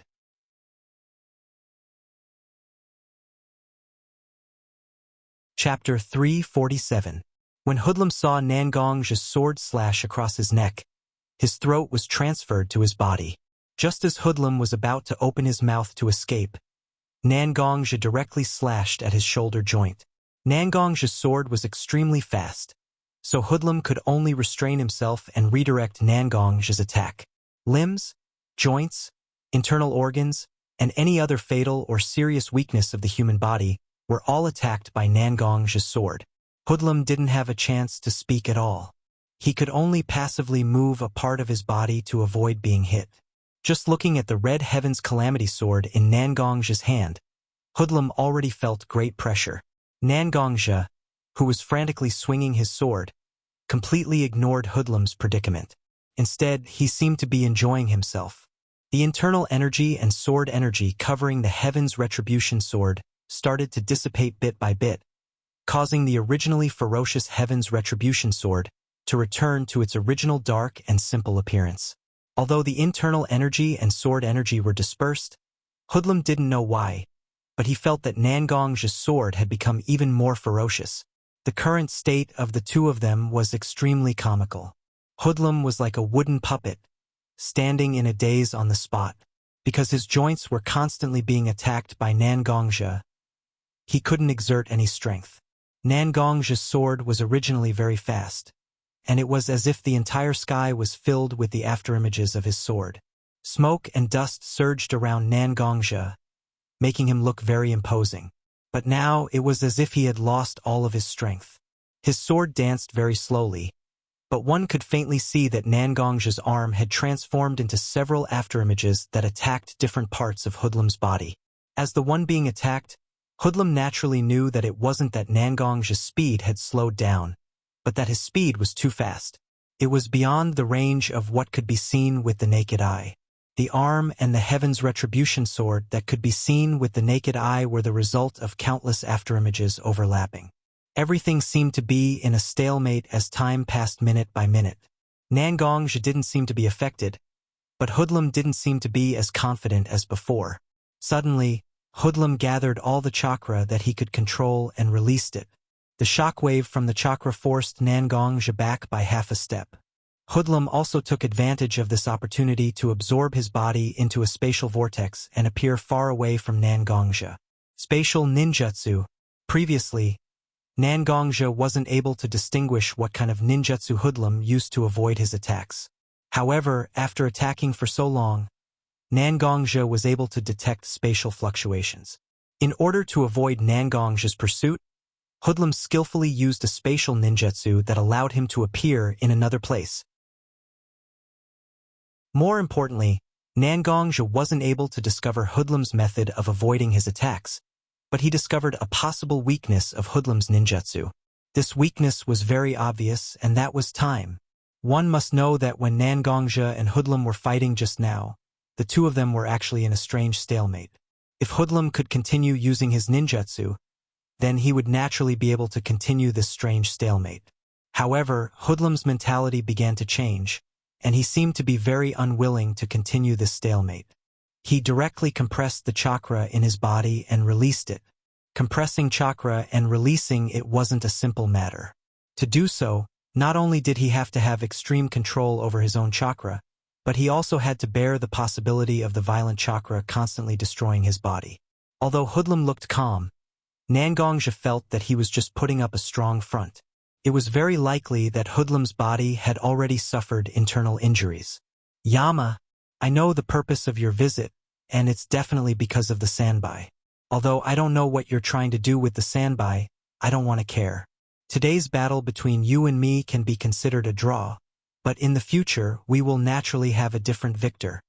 After saying that, Hoodlum's figure disappeared from Nangong's vision. For minutes 37 seconds, Nangong silently remembered this number in his heart. This was the time it took for Hoodlum to condense chakra and break free from his attacks. Hoodlum's limit must be around this time. This kind of troublesome ability must be treated seriously. Nangong felt that he would definitely have a battle with Hoodlum who belonged to the Akatsuki. After quietly keeping Hoodlum's matter in his heart, Nangong walked to the table where Hoodlum was sitting. He picked up the scroll and hurriedly skimmed through it. After that, he seemed to have found some useful information and began to carefully read it.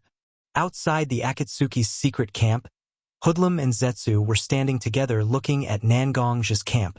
Zetsu was puzzled as he asked Hoodlum, "Why didn't you deal with this guy?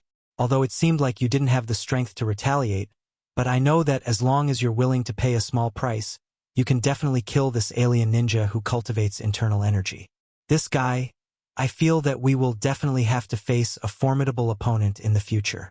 Hoodlum glanced at Zetsu, who was standing beside him, and said with a bit of ridicule, No. He still has his own value. Our goal has never been to eliminate dissidents, but to collect tailed beasts to complete our plan. Although Nangong is indeed troublesome, but if we look at the long term, we will know that there will definitely be some differences between this Nangong and Windstorm Watergate. Originally, they appear to be united but are actually divided, and it won't be long before they shed all pretense of cordiality. When the time comes, we just have to use a little bit of our methods, and Windstorm Watergate and Nangong will definitely have a battle. The battle between the two of them was also a battle between the Bloodclad Pavilion and Konoha. When the time comes, we will just sit back and reap the benefits. Wouldn't it be more worthwhile than fighting to the death?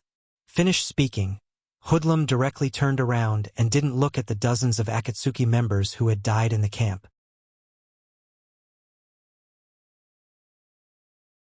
Chapter 348. After reading all the scrolls on the table, Nangong tried to wander around the tent. Some of the places where Nangong thought could be used to store confidential documents were also checked by Nangong one by one, but he still didn't get any valuable information. Tailed beast, for the human race it was really too strange. Even if the human race didn't know how many times these 9-tailed beasts were sealed in Column Force's body, even in the long river of history, there were many people who achieved perfect compatibility with the tailed beasts in their body, but tailed beasts were still a big mystery. Even the tailed beasts themselves couldn't explain clearly why they were born and why they didn't die out. Although Akatsuki organization targeted tailed beasts, but their research was also extremely deep and couldn't form any valuable information. Nangongzhi indeed had some interesting conjectures in the scrolls, but conjectures were after all just conjectures. There was no way to prove it. Dealing with the Sanbai didn't seem to be a simple matter. Nangongzhi's eyes turned. He hoped that he could think of a way to drive the Sanbai out of here and hide it. In fact, Nangongzhi could fight with the Sanbai, which was relatively weak among the tailed beasts, and he also had a lot of confidence to kill the Sanbai, but the fact that the tailed beasts were immortal was really meaningless. In here, even if all his hair turned white, it wouldn't have any effect, so it was better to face the tailed beast that he obviously knew a lot about but never faced. From the scroll just now, Nangongzhi already knew the specific location of the Sanbai, so he didn't encounter any obstacles on the way to find the Sanbai. Along the way, Nangongzhi also found a lot of subtle traces of ninja activities, but after some analysis, Nangongzhi already knew that these ninjas who originally stayed here had already retreated. It seems that when the guy called Hoodlum ran away, he also let the Akatsuki ninjas retreat together with him. After walking for a while, Nangongzhi had already arrived at the side of the deep lake. Perhaps because the lake was too deep, the lake in front of Nangongzhi actually had a very deep blue-black color. Standing still, Nangongzhi directly released his internal energy and that surging momentum. He used this method to attract the Sanbai that was hidden in the deep lake. Nangongzhi's method was obviously very effective. The originally calm lake suddenly turned over a layer of white water, and a turtle shell with sharp spikes slowly floated up from the lake. Slowly, this huge creature revealed its full appearance, with a tortoise-like body and 3 long tails. It was obviously Nangongzhi's target, Sanbai Isabu. When the Sanbai appeared, its eyes were very fierce. After all, it was previously chased around by a human ninja like a dog. Now that he could finally have a good night's sleep, another human came to his doorstep and released his aura so casually, as if he was afraid that he wouldn't notice him. If this wasn't a provocation, then what was? Sanbai stared intently at the sword in Nangongzhi's hand. Instinctively, Sanbai felt that this thing, which was so small that it would be disdained to be its toothpick, was emitting a very dangerous feeling at this moment. Nangongzhi naturally noticed the gaze of the Sanbai, but Nangongzhi knew in his heart that now is not the time to fight with the Sanbai. His purpose is not to kill the Sanbai, but to let it escape from the control of Akatsuki. Together with the scabbard, Nangongzhi directly inserted his Heaven's Disaster sword into the slightly soft soil next to the deep lake, then shouted to the Sanbai, "Sanbai, I am not your enemy. I didn't come here to fight with you. As a tailed beast, you should be able to understand my words. Now I put my weapon aside to express my sincerity. I hope that I can have a good talk with you." Sanbai, who has been a Jinchuriki for several generations, naturally understood Nangongzhi's words. A look of doubt appeared in his eyes at this moment. After all, when humans see a tailed beast, they will either scream and run away, or blindly believe in their own strength and directly fight with the tailed beast. But there has never been a person like Nangongzhi who directly threw his weapon on the ground and wanted to have a talk with the tailed beast. Even Column Force, who is connected to the life of a tailed beast, can't do this, right? In the memory of the Sanbai, there was only one person who was so close to it. Among the tailed beasts, the Sanbai itself is the kind of tailed beast with a relatively good character. So at this moment, the Sanbai also used a secret method to let its voice appear in Nangongzhi's mind. Why should I believe you? You humans are all bad, attacking me for no reason. Every time I want to have a good sleep, someone will disturb me. When I was getting along with Yagura, suddenly a human used the same eyes as the old man's to control me and Yagura. I don't want to believe in humans anymore. A slightly immature voice suddenly appeared in Nangongzhi's mind, and the Sanbai in front of him also stared at Nangongzhi with his big eyes. Obviously, the owner of this voice was the Sanbai. He thought that these tailed beasts were a group of old guys, but he didn't expect the Sanbai to have such a young voice. Should it be said that people... No, tailed beasts can't be judged by their appearance? The Sanbai and Nangongja didn't have anything to hide, but they mentioned a lot of interesting things. Yagura is the name of a Mizukage of the mist. It is said that he is the one who can perfectly use the power of the Sanbai column force. So it is natural that he and the Sanbai get along well. But there is actually someone who can control the Sanbai and Yagura at the same time. Nangongja doesn't know what kind of genjutsu level is needed to achieve this, but such a person must have reached the pinnacle in genjutsu. Not to mention these things, Nangongja also roughly figured out what kind of character the Sanbai has through the words of the Sanbai. As long as he can appease the Sanbai, it is not impossible to take the Sanbai away from this place where the Akatsuki is monitoring.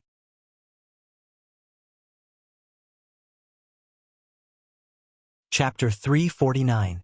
My name is Nangongja, and I'm currently a wood leaf ninja. I know you are the Sanbai, so what's your name? Ignoring the Sanbai's childish remarks about humans, Nangongja pointed to himself and introduced himself to the Sanbai, and asked for the Sanbai's name.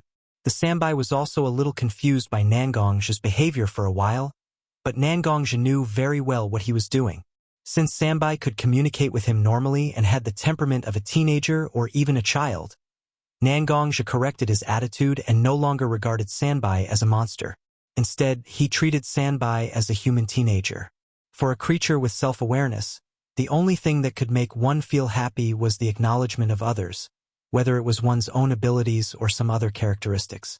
No matter how strange this person's expression was, the happiness in one's heart could not be concealed. Recognition is the most important pursuit of intelligent creatures. Nangongja has always felt that if he wants to truly recognize a person, he naturally has to start by knowing each other's names.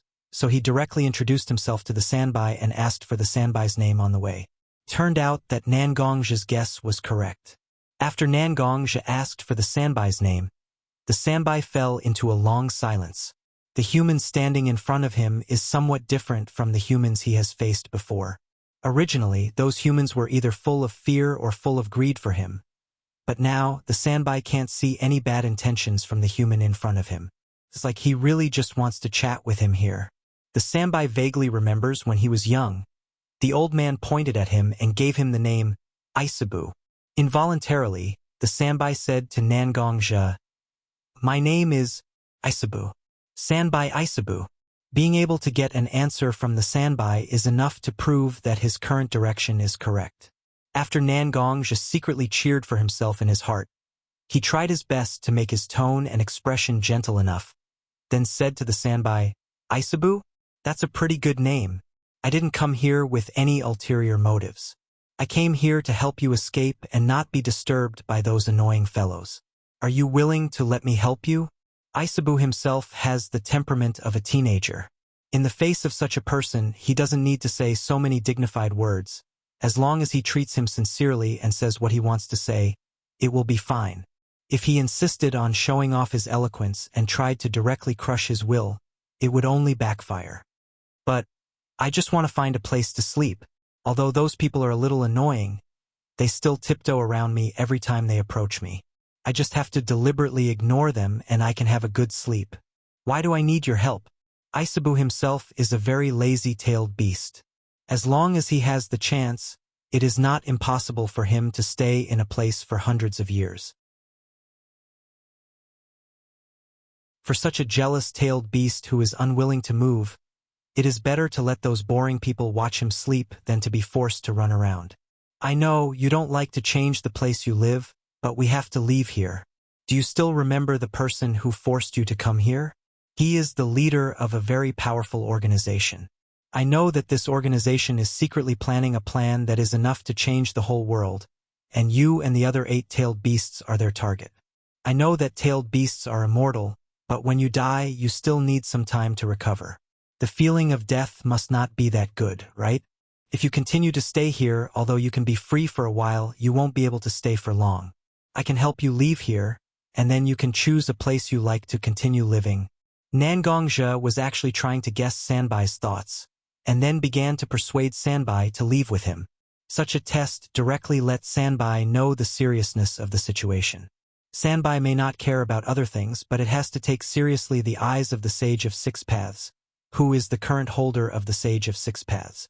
He has the power of the Sage of Six Paths, but he still wants to collect the nine-tailed beasts.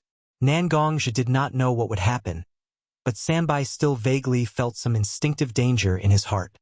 He can't just sit there and wait for death. Otherwise, the final outcome may be worse than the death that Nangongzhi used to provoke Sanbai. What are you going to do? Sanbai was no longer as timid as before, and he still sounded like a young boy. However, he was also much more serious as he asked Nangongzhi. I have two plans. Nangongzhi smiled. He is not afraid that Sanbai will doubt him, but he is afraid that Sanbai will not listen to him at all. Since he has already started talking, there is naturally the possibility of continuing the discussion.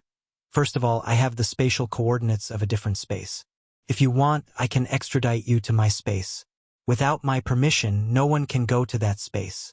This is the first option I offer you.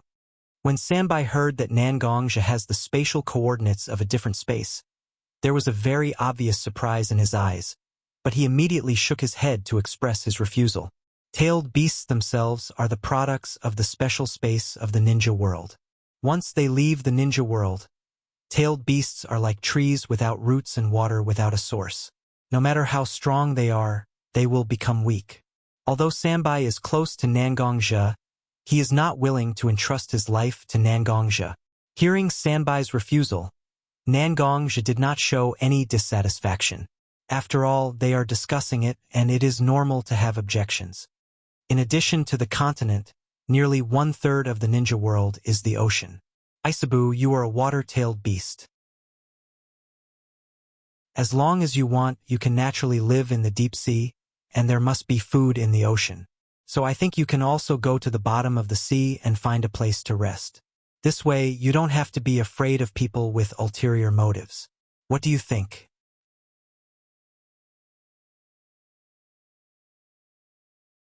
Chapter 350.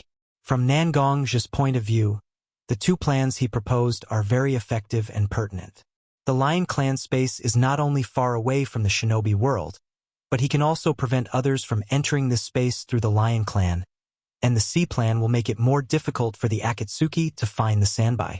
When Nangongzhi confidently told the Sanbai about his two plans, the Sanbai still ruthlessly refused.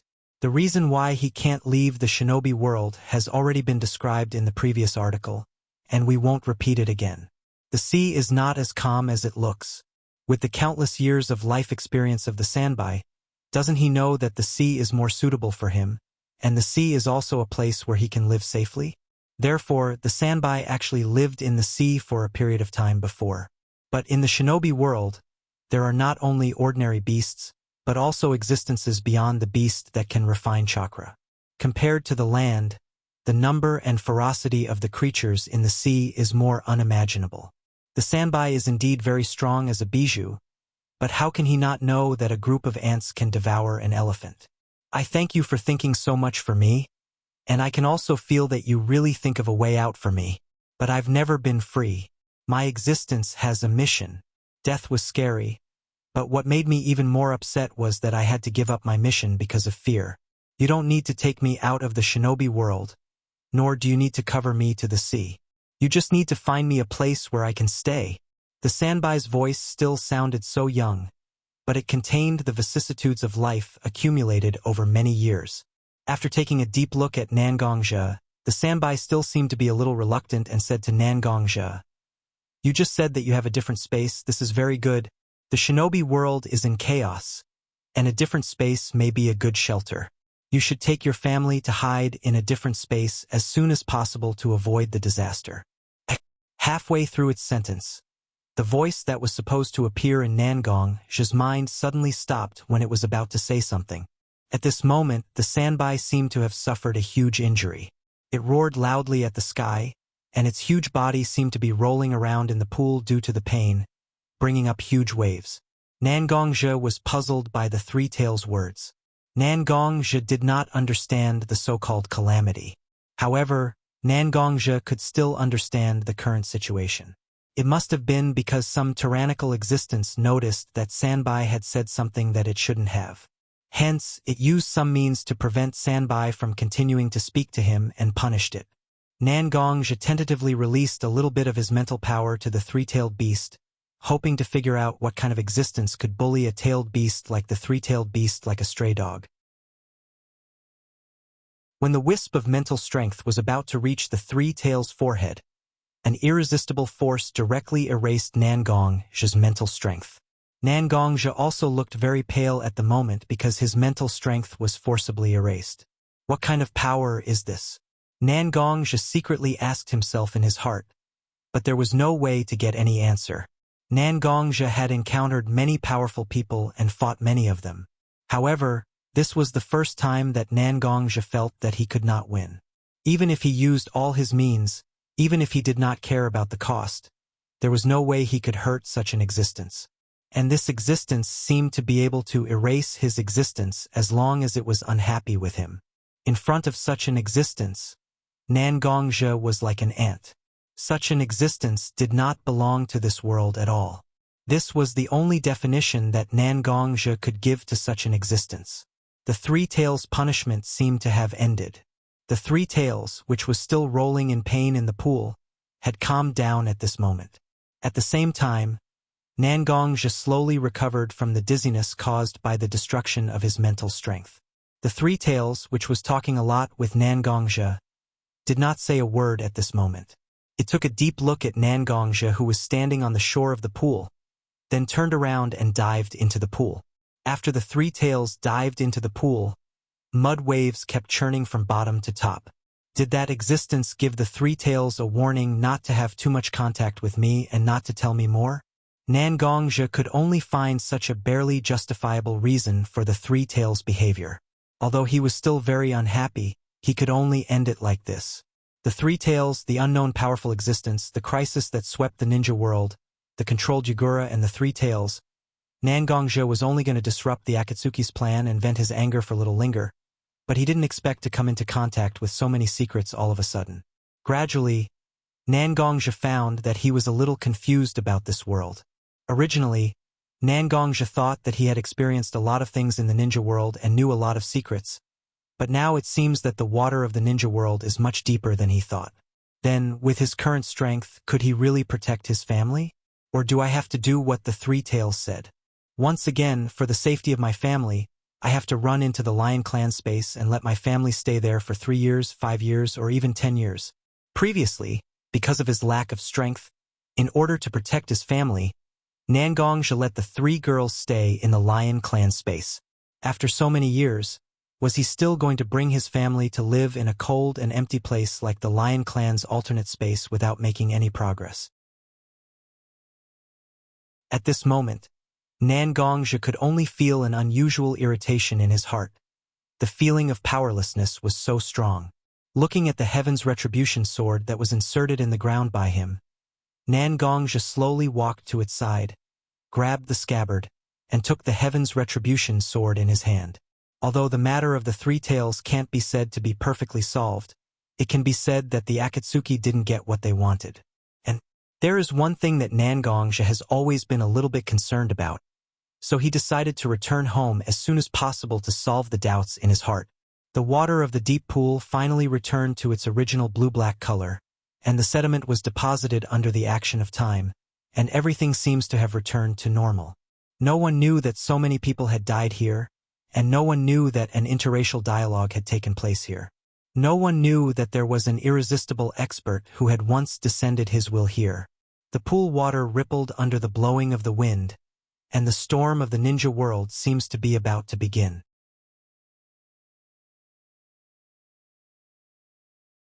Chapter 351. Unlike before, when he was in a hurry to stop the Akatsuki's captivity plan, Nangongzhi's speed of returning to the wood leaf could be considered as slow and leisurely. This journey took about a week. Including the time spent on the way up, Nangongzhi had personally been rushing about for nearly half a month. Rushing about, this was not only a word that Nangongzhi was most familiar with, it was also a word that little Linger, Mashiro, and Nangongro were all familiar with. This was because Nangongja had practically turned rushing about into a way of life for the few of them to live a stable life. Moreover, this kind of life Nangongja himself was also very happy, because this kind of rushing about was really effective, wasn't it? But because this time Nangongja went out, no one knew what exactly Nangongja was going to do, and also didn't know when exactly Nangongja would return. Therefore, the three girls didn't wait for Nangongja to return like before.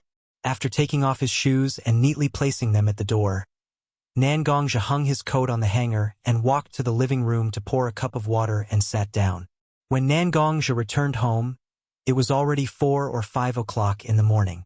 The originally pitch-black sky was slowly illuminated by the brilliance of the sun, but because the sun hadn't completely revealed its appearance, the sky still looked somewhat gloomy.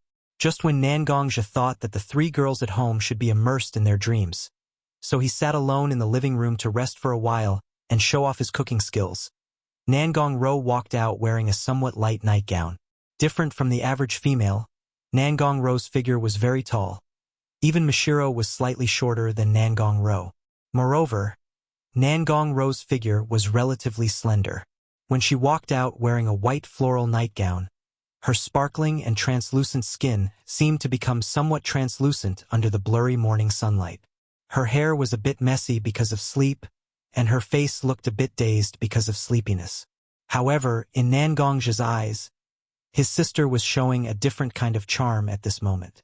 The current Nangongro was no longer the Nangongro who kept a certain distance from him in the past few years, and worked hard to become gentle and virtuous. Instead, it was like a long time ago when the two of them depended on each other, the cute sister who acted wantonly to act coquettishly towards him. "Ruru, I'm back." At this moment, Nangongro's mind was still not clear because she had just woken up. For a moment, she actually didn't notice that Nangongja was already sitting in the living room. Instead, she walked into the kitchen and skillfully opened the refrigerator to take out a bottle of tea, seemingly preparing to pour it out to drink. In order to remind his sister a little, Nangongja opened his mouth to greet Nangongro. After a moment of silence, Nangongro's eyes stared in the direction of Nangongja for a while. Then, as if she suddenly realized her current situation, her eyes directly opened from the originally confused look directly from her original appearance. "Brother, you're back?" Nangongja nodded and said to Nangongro, "Yeah, I just came back. When I saw that you were still sleepy, I wanted to wake you up and remind you not to trip and fall." When Nangongro heard Nangongja's words, she looked at her own clothes and her little face immediately flushed red. One had to know that her nightgown was very thin. Thin meant transparent, right? Moreover, she didn't like to wear certain indescribable things to sleep. Now that she looked at herself, she felt that she could clearly see the situation inside. Just when Nangongja saw that his sister's face suddenly flushed red in confusion, he thought that she had caught a cold and was about to go over to check her temperature. However, just then, Mashiro walked out of his room. At the same time, he saw Nangongja and Nangongro looking at each other, then looking at each other awkwardly. Unlike Nangongja, Mashiro could tell at a glance why Nangongro was blushing. Hence, he walked over to the place where the clothes and hats were hung and took a shawl to drape over Nangongro's shoulders, blocking the view under Nangongro's nightgown. Seeing Mashiro's actions, Nangongja also calmed down and understood why his sister's expression was so strange. That's right, his sister was only a little younger than him. Now that she was a big girl, she naturally had the thought of the difference between a man and a woman. As he thought about it, for some reason, Nangongja felt very uncomfortable in his heart. It was as if the sister who had accompanied him for his entire life was about to run away with another man. The frustration in his heart made Nangongja want to take out his calamity sword and chop all his future brothers-in-law to death. In the past, Yachue always joked with Nangongja, saying that Nangongja was a siscon. Although no one had said that in all these years, it seemed that Nangongja's siscon had not only not weakened, but it seemed to have strengthened by a lot. "Sister Rower, you should go back and sleep for a while. Seeing that you haven't slept enough, I'll wake you up after breakfast is done. Okay?" Mashiro wrapped the shawl around Nangongro's shoulders tightly, then said to Nangong Ro in a very gentle manner. Compared to Nangong Ro's gentleness, Mashiro's gentleness was simply astonishing, and it was incomparably compatible with her. Even refined steel would be melted by Mashiro's gentleness, right? Nangong Ro looked at Mashiro standing in front of her, and for a moment, she became silent. Sure enough, there's still no way to compete? Quietly, no one knew that Nangong Ro had already made such a judgment for herself. Nangong Ro silently walked back to her bedroom, accompanied by Nangong's confused gaze and Mashiro's even more complicated expression. Nangong Ro closed her door. After adjusting her mentality, Mashiro once again put on a smile on her face, then turned to Nangongja and said, "Since it's rare for you to wake up so early, why don't you help me make breakfast for Sister Rower and Little Linger?" Mashiro's suggestion was what Nangongja was prepared to do previously. Naturally, Nangongja had nothing to say, but instead, he took on the responsibility for Mashiro. "It's rare for me to make a meal. Why don't you help me this time? Although I feel that my cooking might not be as good as yours, it's still a token of my goodwill after being away for half a month." Token of your goodwill. When Mashiro heard this word, she couldn't help but look at Nangong Ro's room.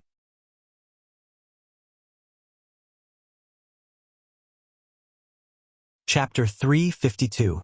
After returning home in the morning, Nangong Ro and Nangongja did not speak much for the whole day. In fact, in the past few years, Nangong Ro was not as attached to her brother as she was when she was young. Nangongja thought he knew what was going on. After all, girls gradually grew up and understood the difference between men and women. It was understandable that they would keep a certain distance from each other. However, Nangongja felt that something was very wrong. The feeling that he had done something wrong lingered in Nangongja's heart for a long time. Could it be that he was wrong? When Nangongja began to have such a thought, the suspicion towards himself could not be stopped. The light of the sun gradually began to fade under the cover of the mountain peak. The bright moon seemed to be holding back its strength to release its brilliance. It was already night time, but the moonlight tonight was exceptionally bright. In the courtyard of Nangongja's house, there were a few small paths paved with terrazzo stones. Under the illumination of the moonlight, the small courtyard was very bright. Nangongja saw that the moonlight tonight was just right, so he directly sat cross-legged on the eaves. He casually placed his green jade gourd and a small wine cup that he found at home beside him. Obviously, he was going to sit there and drink. Nangong Ro looked at Nangongja, who was sitting alone outside. She turned back to look at Mashiro, who seemed to be cleaning up the dishes in the kitchen. Her eyes could not help but have a little doubt. If it was any other time, when Mashiro saw Nangongja sitting outside wanting to drink, no matter what kind of work he was doing, he would definitely be very gentle like a good wife and mother, pouring wine for Nangongja. This time, Mashiro did not react at all, which made Nangong Ro feel a little strange. But then, Nangong Ro's eyes rolled around, as if she thought of something. Therefore, Nangong Ro gently opened the door between the living room and the eaves, and very respectfully sat beside Nangongja. After sitting down, Nangong Ro even tidied up her clothes properly to make sure that her sitting posture was meticulous enough. Obviously, she was very concerned about her image at this moment. After confirming that there was nothing wrong with her posture, she reached out her hand and took Nangongja's green jade gourd in her hand. This green jade gourd contained Nangongja's favorite wine, so Nangongja usually treasured it and almost no one would touch it. When Nangong Ro picked her brother's favorite wine gourd, Nangong Ro, the green jade gourd, with a cold and warm texture, from her palm to her head, tsk.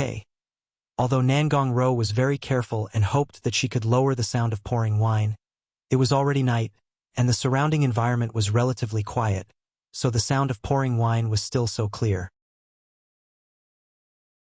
She placed the wine glass on the floor of the eaves, stretched out 2 fingers, and gently pushed the wine glass to Nangongja's hand. Nangong Ro once again returned to her previous awkward but incomparably strict sitting posture. It was hard to imagine how Mashiro's sister learned to sit like this for the whole day. It was really uncomfortable. Ruru. Nangongja naturally knew that his sister was pouring wine for him, so he called out his undying name. When Nangong-ro heard Nangong-zha call her name, her body obviously trembled. "Brother, is there a problem?" To be honest, this was the first time Nangong-ro poured wine for Nangong-zha. Therefore, Nangong-ro was also very nervous in her heart. She was afraid that she would do something wrong and make her brother unhappy. Nangong-ro was also very angry in her heart. Usually, when she saw Mashiro's sister pouring wine for her brother, she was so elegant and natural. But why did she become so stiff and uncoordinated when it came to herself? Maybe her brother was a little unhappy because of this. Am I going to be replaced by Mashiro's sister by my brother? She didn't know why, but this was the first thought that appeared in Nangong-ro's mind. For the little girl, it seemed that she might be replaced by Mashiro more than being scolded by her brother. Nangong-zha turned his head to look at his sister. Naturally, he noticed her extremely unnatural expression, and said to his sister with some doubts, "Why do you have such an expression? You look like I'm bullying you." "You?" Nangong-ro softly muttered, "You've always been bullying me." Although she was muttering, Nangong-zha's hearing was still able to hear what his sister was saying. He reached out his hand and quietly placed a strand of loose hair back on his sister's ear. He said to his sister very gently, "Oh, how should I explain this? You're my sister. I can't wait to dote on you. How can I bully you?" Hearing her brother's question, Nangong-ro didn't know what to say for a moment. Her eyes were a little embarrassed. Her eyes drifted left and right as if she was struggling with something. Finally, she opened her cherry lips and bit her lower lip with her pearly white teeth. She seemed to have made up her mind and said to Nangong-zha, "Brother, are you and Mashiro's sister?" Nangong-ro only said half of her words, as if she hoped that her brother could understand her meaning. Mashiro. Hearing his sister's words, Nangong-zha was a little confused. He didn't seem to understand his sister's meaning and said to Nangong-ro, "Why are you suddenly talking about your Mashiro sister?" Nangong-ro looked at her brother with a face full of resentment. Finally, she gathered her courage and held Nangong-zha's hand. She used her fingers to gently rub the calluses on Nangong-zha's palm and thumb due to years of sword practice. She looked into Nangong-zha's eyes and said very seriously, "Brother, I understand you, just like how you understand me. You know what I mean by that? As expected, your Mashiro sister and I are family, just like you are my family. I know that you have your own worries in your heart, but some things are destined to be solved by yourself. No matter what happens, you will always be my most beloved sister. Just like when I first came to Woodleaf, everything I do is to protect my family." Nangong-zha and Nangong-ro weren't blood-related. This was something that both of them were very clear about. But because they weren't blood-related, Nangong-ro, who was still a young girl, naturally thought more about it. The two of them didn't ask the question they wanted to ask, nor did they get the answer they wanted to know. Nangong-zha reached out and grabbed the wine cup beside him. He raised his head and poured the drunken immortal wine into his mouth. It was clearly his favorite wine, but Nangong-zha didn't have the mood to savor it at all.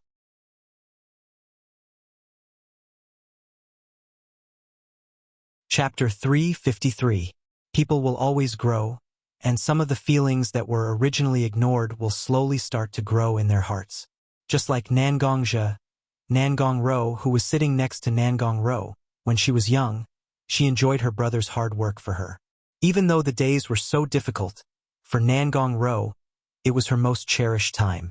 But as time passed, Nangong-zha, who she and her grandfather had high hopes for, did indeed show his brilliance, and let the whole ninja world give him the title of Yama. Originally, Nangong-ro thought that she would still be happy for her brother's achievements like before, but things didn't go as she wished. Nangong-ro didn't know why there were a lot of feelings in her heart that she didn't have before, and these complicated emotions became stronger after the appearance of Mashiro. In the beginning, Mashiro was still very immature and blank. Whether it was for life or for herself, she didn't have any understanding of herself. But slowly, Mashiro changed little by little. Mashiro, who was originally a little natural, began to slowly learn how to cook, wash, and take care of a family. Nangong Ro was also one of the beneficiaries of this change, but in her heart, she was very unwilling to accept such care. So, Nangong Ro also forced herself to change. Nangong Ro, who was so lively and active, changed, became more gentle, became more caring, and became like another Mashiro. But the more she changed, the more confused Nangong Ro's heart became, because Nangong Ro found that no matter how she changed, there was no way she could be as careful and gentle as Mashiro. Mashiro was like the incarnation of the word gentle. Every day he was as gentle as water, taking care of Nangongja, taking care of Nangong Ro, and taking care of little Linger, who was like the original Nangong Ro. What kind of feeling was that? If a name had to be given, perhaps only a word like sense of crisis would be appropriate, right? When Nangongja said that she would always be his family, Nangong Ro didn't know why, but her heart was filled with an inexplicable resistance. It seemed that she didn't want to be Nangongja's family. Nangong Ro had something more that she longed for. But these were words that Nangong Ro couldn't say, and Nangong Ro didn't dare to say it. Nangong Ro's hand that was holding the green jade gourd tightened.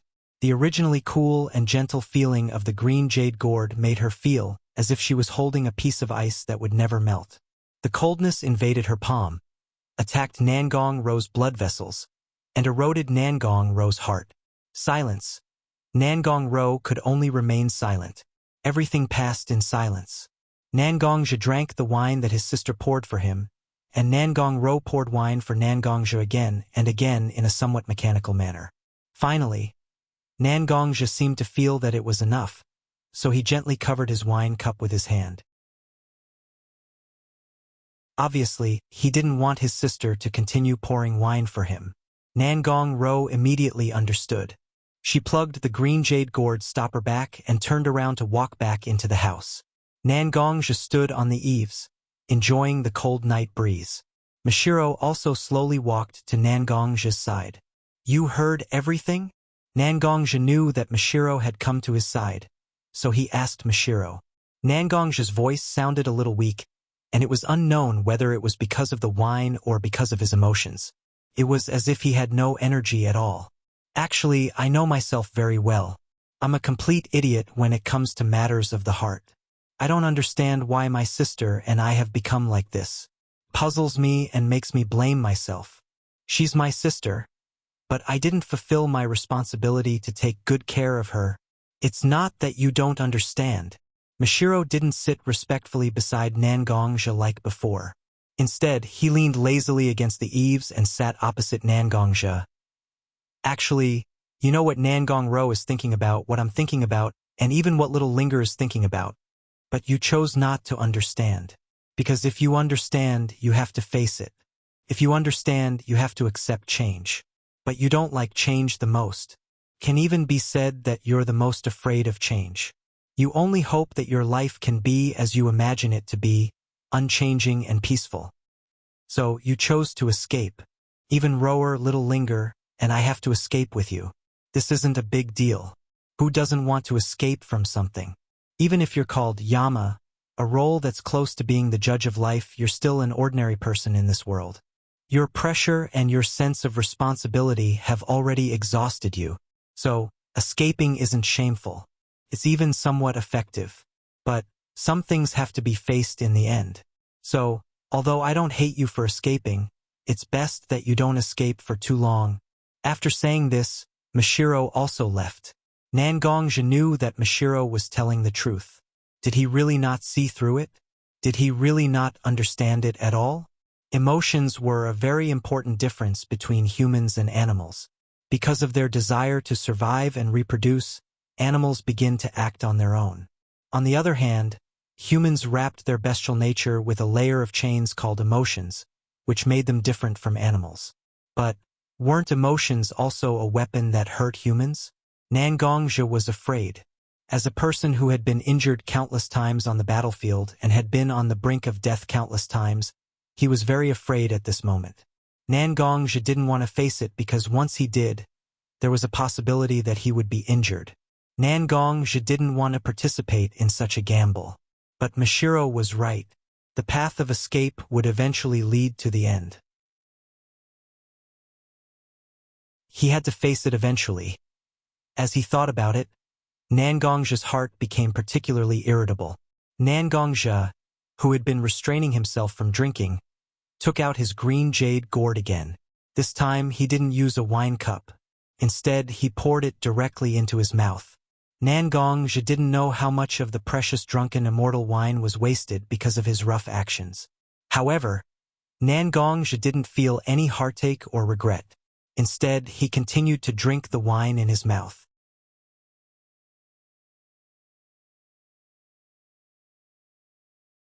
Chapter 354.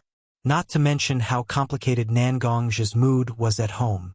At this moment, Woodleaf was more lively than usual, and the reason was the statement issued by the Hokage's office to the village during the day. At this moment, Woodleaf was actually a bit unstable. After all, the 3 generations of Hokage who ruled Woodleaf for many years had just passed away, and the roots of Woodleaf, which can be said to be deeply rooted and powerful, were jointly destroyed by Watergate and Nangongja. Although everyone didn't say anything on the surface, they inevitably had some worries in their hearts. With such a consumption of strength, can Woodleaf Village still occupy the position of the top 5 shinobi villages in the shinobi world? Watergate himself is very good at understanding other people's thoughts, or very good at guessing people's minds. He is also very clear about the current situation in the village, so Watergate has already asked his master, one of the Sannin, to go outside the village to find the princess of the Senju clan, Woodleaf's Tsunadeheim Tsunade. Tsunade herself is a very important symbol in the noble forces of Woodleaf, and her medical ninjutsu is the best in the shinobi world. If such a person can return to Woodleaf after more than 10 years, whether it's the ordinary members of Woodleaf or the various families, it's a shot in the arm. And just today, Watergate has received a notice from his master. Tsunade's problem has been solved. Although there are a few twists and turns, Watergate has persuaded Tsunade to return to Woodleaf again, and Minato also directly notified all his subordinates, and immediately announced such a news within the village and even the shinobi world, which can be regarded as a warning to the unstable hearts of the people and the enemies in the shinobi world. Many of Konoha's people have fought under Tsunade's command. Even Nangongja has served under Tsunade for a while. As a female ninja, Tsunade has a unique charm, and many people are convinced by Tsunade.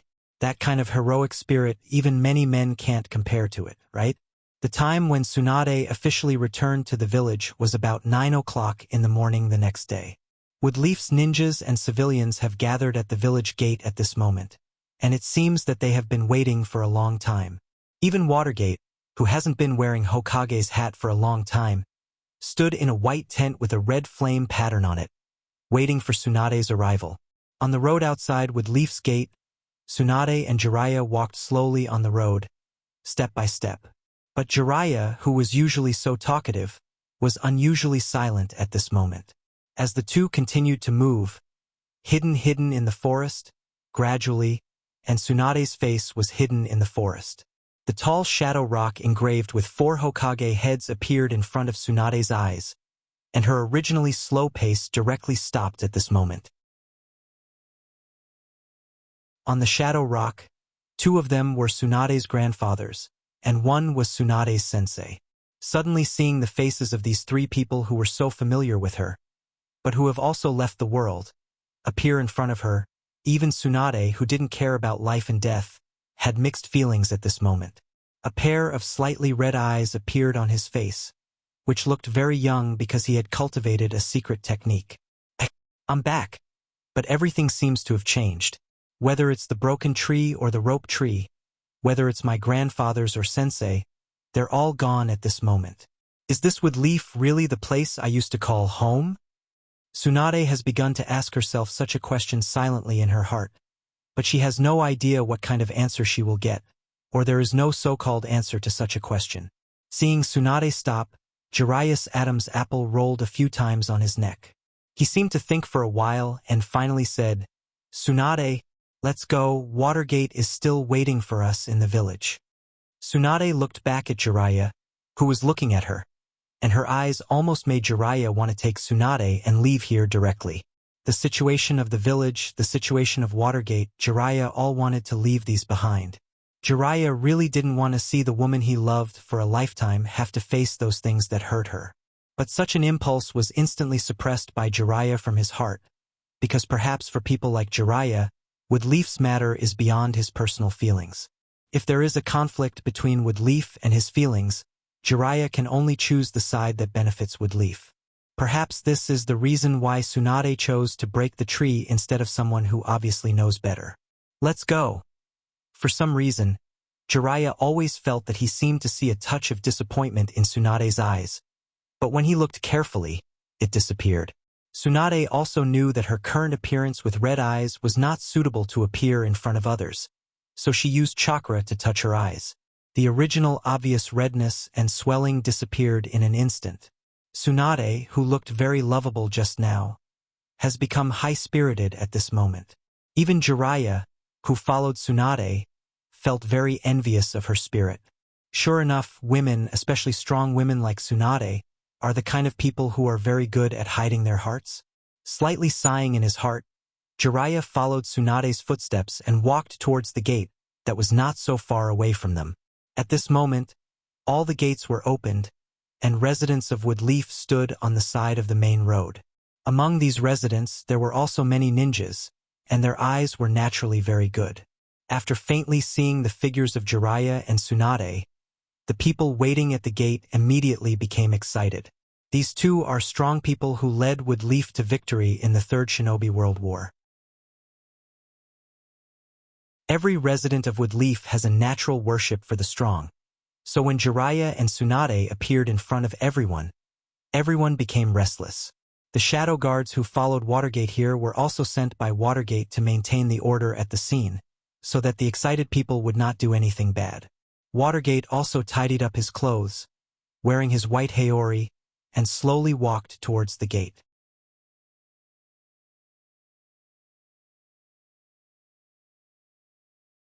Chapter 355. Taking a few quick steps, Watergate walked towards Jiraiya and Tsunade who were walking towards him. Holding Tsunade's hand very kindly, Watergate said to Tsunade with some relief and excitement, "Welcome back." Watergate's face still had the signature hearty smile, but Tsunade felt that Watergate had changed from before. On the contrary, it made Tsunade feel that Watergate seemed to faintly see the style of the 3 generations Hokage who was called Ninja Hero when he was young. Sure enough, does being Hokage really change a person? Watergate, who was innocent and cute, and sometimes even blushed because of her malicious teasing, has also changed. Although it was a little difficult to accept in her heart, after all, it was in public. Watergate, as the Hokage of Woodleaf, can treat her like this. Tsunade still has to express something. So she also showed a smile on her face and said to Watergate, "Thank you for Hokage-sama's reception. I'm back?" After listening to Tsunade's words, Watergate seemed to be a little unhappy and said to Tsunade, "Tsunade-sama is wrong. You and my sensei are in the same team of ninja, so you are my elder. Even if I'm Hokage, I'm still Minato Watergate. No matter how much respect I have for you, you are not only a powerful ninja, but also a hero of Woodleaf. I naturally should give you the treatment you deserve." These words sounded really bureaucratic, but no one could find fault with it.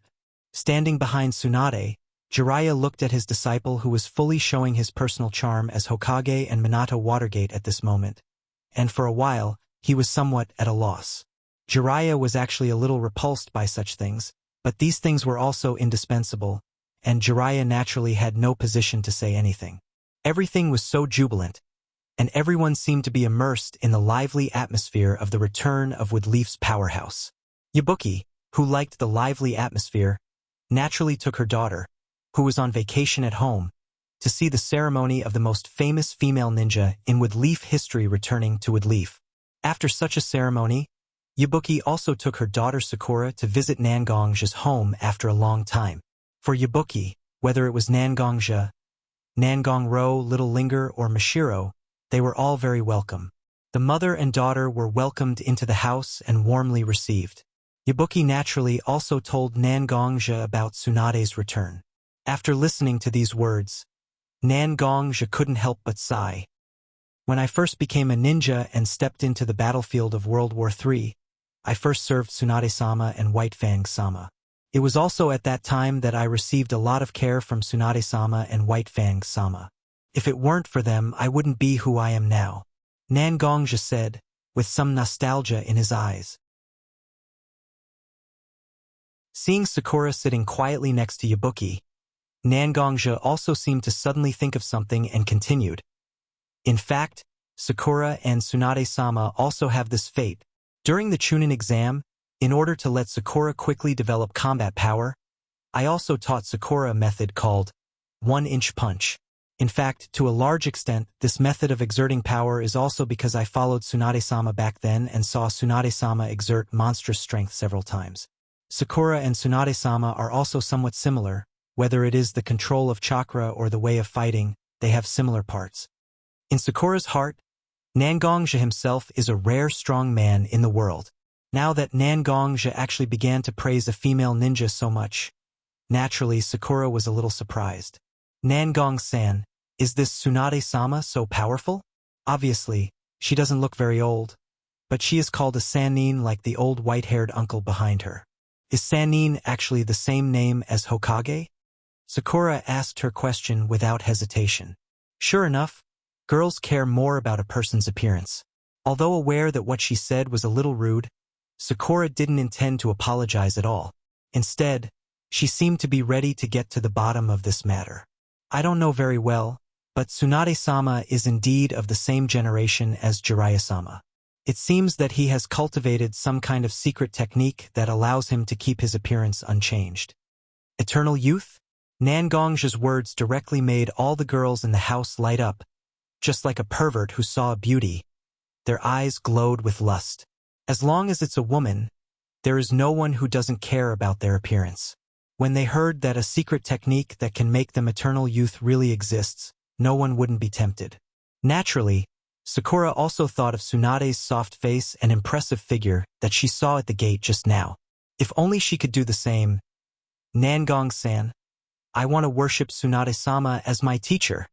After an almost negligible amount of time of inner struggle, Sakura finally said such a sentence to Nan Gongja. Indeed, I also think that if I let you practice under Tsunade-sama, you will make great progress, but I haven't said anything yet. Why do you already have such a plan? Nan Gongja obviously still didn't understand how great the temptation of eternal youth is for women. Nan Gong-san, you also said that Tsunade-sama and I are very similar to each other. So naturally, I hope that I can stay young. I know I want to be stronger.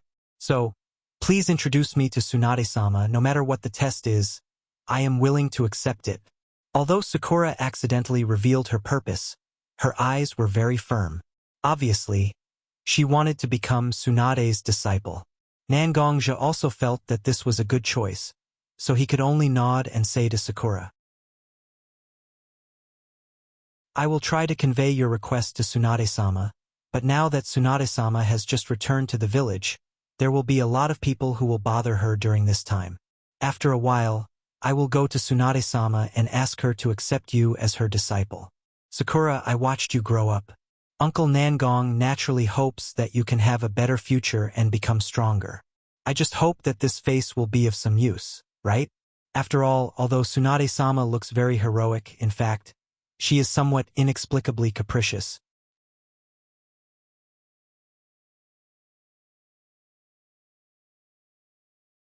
Chapter 356. After the grand welcoming ceremony at the Wood Leaf Gate, Tsunade, Jiraiya, and Watergate finally left the crowd and came to the Hokage office building to meet with the representatives of the elder group, Zhuan Shaochun and Mito Menitis. Unlike the welcoming ceremony at the gate of the Wood Leaf clan, this was the real welcoming ceremony for Tsunade's return to the Wood Leaf clan. Although Zhuan Shaochun and Mito Menitis didn't have a close relationship with Tsunade, as representatives of the Wood Leaf clan, they were naturally closer to Tsunade, who was a direct descendant of the Senju clan. When the five of them got together, some meaningless greetings were inevitable. Zhuan Shaochun and Mito Menitis were very talkative people themselves. Watergate also improved under various activities as Hokage over the years. Tsunade, as a direct descendant of the Senju clan, was naturally very good at social speech. Although Jiraiya didn't like to communicate with people so much, he was also very good at it. The 5 of them exchanged pleasantries for nearly 20 minutes, but all of them seemed to be in high spirits. After all, Jiraiya's background was relatively low, and he didn't like this kind of environment, so he took the lead and said to Watergate, "We'll have time to talk later, but Tsunade has just returned to the village. She must be very tired, even if she doesn't have to travel all the way. Why don't we give Tsunade's resignation as soon as possible, and then let Tsunade go back and rest early?" Watergate was naturally the closest to Jiraiya, and he knew that his master didn't like this scene so much. So he nodded and said to Mitomanitis, Zhuan Shaochun, and Tsunade, "What Jiraiya-sensei said also makes sense. Anyway, Tsunade-sama has returned, we don't have to rush. Why don't we take a seat?" Watergate's hand made a palm gesture and invited them to take a seat. As the Hokage, naturally no one would disrespect Watergate, so they all pulled out the chair next to them and sat down in the conference room. And the moment Jiraiya, who proposed to directly start the formal meeting, sat down on the chair, the relaxed look on his face was reflected in everyone's eyes. Although Jiraiya didn't sit on the chair in a very relaxed manner, he was still a little loose. Tsunade, who was sitting next to him, glanced at Jiraiya. Seeing Jiraiya's loose posture, she was not used to it. He stretched out a hand and gently patted Jiraiya's thigh, reminding him not to sit so loosely. But when Jiraiya saw Tsunade's hand reaching out to his leg and patting him gently, he didn't understand Tsunade's intention at all. Instead, he had a wretched look on his face. He even wiped his eyes on the corner of his clothes and looked at Tsunade's soft hand that was about to hold it. Although Tsunade was famous for her medical ninjutsu, her hot temper and terrifying, monstrous strength weren't just for show. Originally, Tsunade wanted to remind Jiraiya because his posture was a bit indecent, but she didn't expect that Jiraiya, the intimate paradise, was really not thinking about serious things. He didn't know what Jiraiya was imagining in his mind, but his slightly widened nostrils, narrowed pupils, and rapid breathing really made people feel that the word wretched existed for guys like Jiraiya. "You bastard, enough is enough." Just when Jiraiya's hand was about to hold Tsunade's hand, Tsunade finally couldn't continue to hide in front of Mitomanitis, Zhuan Shaochun, and Watergate.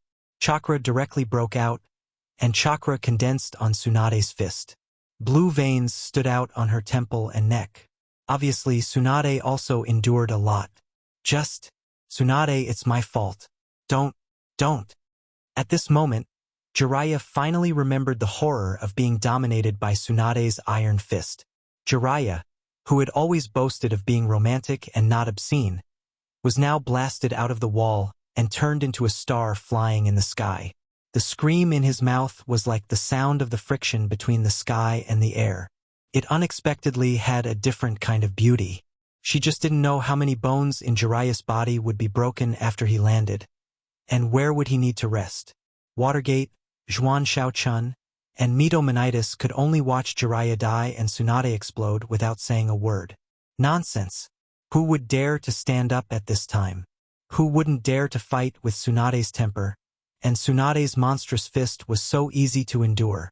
Even a powerful ninja like Jiraiya would sometimes break a few of his ribs after being punched by Tsunade. He had to recuperate. "Let's get down to business?" Watergate glanced at the huge hole in the wall of the conference room, and he was a little distressed. He had to pay for it again. Hearing Minato's words, Udatain Koharu and Mitokado Hamura also hurriedly agreed. They couldn't let Tsunade sulk like this. If she couldn't figure it out and left the village in anger, what would they do? Leaf wouldn't be able to survive in the ninja world anymore.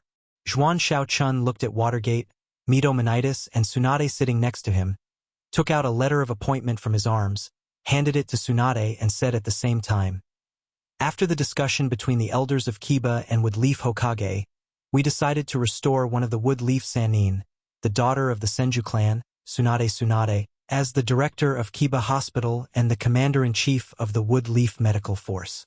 Since it's peacetime, the medical force has no combat mission for the time being. Instead, it has assumed the responsibility of training medical ninjas.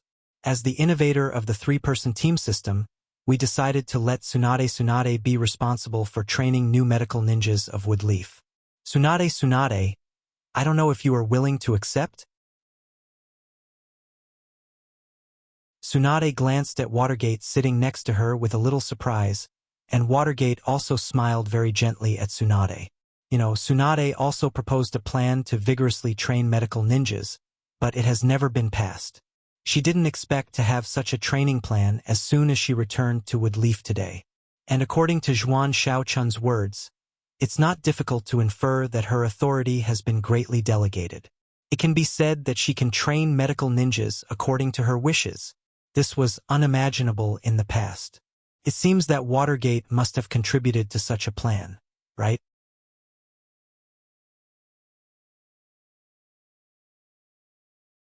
Chapter 357. In the Hokage office building, Watergate, Tsunade, Zhuan Shaochun, and Mito Menitis were discussing Tsunade's future responsibilities and obligations.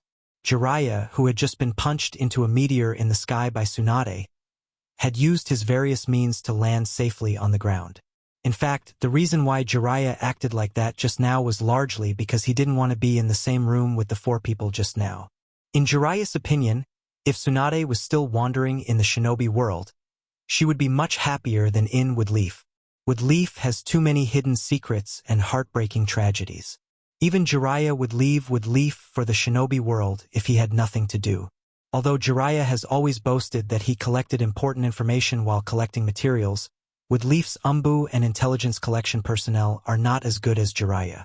In fact, Jiraiya didn't want to stay in Woodleaf for too long. Jiraiya does love Woodleaf deeply, and he is willing to pay any price for Woodleaf, but it doesn't mean that Jiraiya likes those high-ranking decision-makers who stand at the top of Woodleaf. As a ninja from a grassroots background, no one knows better than Jiraiya the face of these decision-makers and what they do. Wandering aimlessly on the street, from time to time, he put his hand on his chest where Tsunade's punch just hit. With a slightly bitter face, he slowly rubbed it, hoping to relieve some of the pain. His eyes wandered around. In fact, Jiraiya hasn't wandered on the streets of Woodleaf for a long time. Usually, when he was in Woodleaf, he would either peep, go to the women's bathhouse to collect materials, or help Watergate deal with all kinds of troublesome matters. It's been a long time since he could wander on the street with nothing to do. While walking, Jiraiya suddenly saw a shop sign. This shop was Naruto's favorite, Ichiraku Ramen. There was a large hand-painted poster at the entrance of the shop, and Tsunade's image was drawn on it. The painting was really good, and it preserved Tsunade's spirit. Under Tsunade's image, there was a big line written, "Welcome Tsunade-sama back to Woodleaf, 10% off all ramen." Seeing this, Jiraiya smiled and thought that the owner of the shop was really good at doing business. Jiraiya opened the curtain of Ichiraku Ramen and walked inside. When the boss saw a customer coming in, he enthusiastically shouted, "Welcome. May I know what you need?" Now, 10% off all the ramen in the shop. Seeing the enthusiastic gesture of the boss, Jiraiya unconsciously relaxed. He casually pulled out a chair and said to the boss, "The boss is really good at doing business. Knowing that Tsunade-sama has returned to Woodleaf, you can still think of such a promotion method. You must have made a lot of money today, right?" Hearing Jiraiya's teasing words, the boss stretched out his hand and scratched the back of his head and said to Jiraiya, "I don't know about this. It's just that a customer who comes occasionally told me that doing more small activities can make the business better. He even personally drew the poster for me at the door. Don't say, although there is a 10% discount, the flow of people is indeed a little more than before." Hearing the boss mention the poster at the door, Jiraiya remembered the painting of Tsunade's spirit. He was also interested and asked the boss of Ichiraku Ramen, "Speaking of which, the painting at the entrance of your shop is really good. I've seen Tsunade-sama, and she is exactly the same as that painting. Even her temperament was drawn." Mentioning the poster at the door, Karate excitedly said to Jiraiya as if he was showing off, "This was drawn by the sister of a regular customer. I didn't expect that someone could draw a person so similar." When Tsunade-sama's welcoming ceremony was held, I took a look from a distance and found that it was really similar to the poster at our door. Wait, aren't you? Mentioning Tsunade's welcoming ceremony, the boss looked at Jiraiya with long white hair and red paint on his face in front of him. The more he looked at him, the more he looked like Jiraiya, who was also a sannin, following Tsunade at Woodleaf's entrance. Jiraiya naturally knew that the boss recognized him, so he quickly reached out and pressed the boss's hand down, and then said to the boss, "Yes, yes, yes, I am. Don't make it public. I'm just your customer now." The boss's reaction was also very fast. He knew that he was a little too excited. Even Hokage-sama occasionally comes to eat in his shop. Now that a sannin came to his shop, it wasn't something unacceptable. "You're right, you're just my customer. Even Hokage-sama sometimes comes to my house to eat ramen. It's nothing," the boss said to Jiraiya as if he was showing off, as if he wanted to prove how popular his shop was. Because Naruto really loved Ichiraka ramen, occasionally Watergate would follow Naruto to eat at Ichiraka ramen.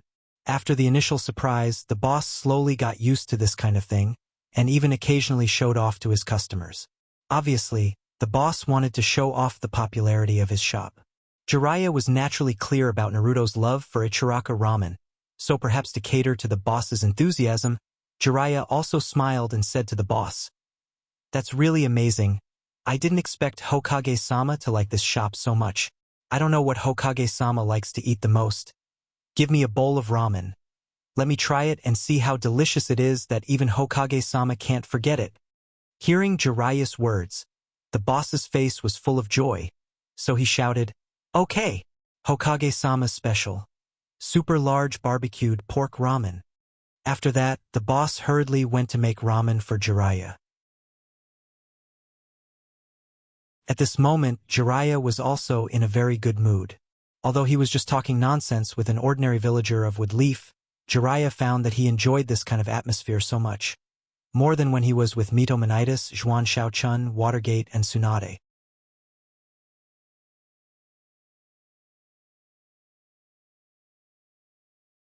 Chapter 358. Jiraiya himself was born in the marketplace, so when Jiraiya sat in the slightly narrow Ichiraka ramen and ate the simple Ichiraka ramen without using any high-end ingredients, Jiraiya felt like he belonged here. Temesa himself was very talkative. Occasionally, he would joke with Jiraiya and say a few dirty jokes. The two old uncles also tacitly smiled at each other. Jiraiya's hearty laughter rushed out of Ichiraku ramen. The thin curtain at the door echoed in the street. Occasionally, a few passers-by were attracted by Jiraiya's laughter. The bowl of noodles was quickly finished. Temesa looked around and saw that there were not many people in the shop, so he walked out from behind the counter and closed the door of his shop. Obviously, he did not intend to continue the business. He held a huge bottle in one hand. On the bottle seal, there were 3 big words, Sakura Masamune. There was also a red ribbon near the mouth of the bottle. It looked very ugly. "Jiraiya-sama, I see that there are not many people in the shop.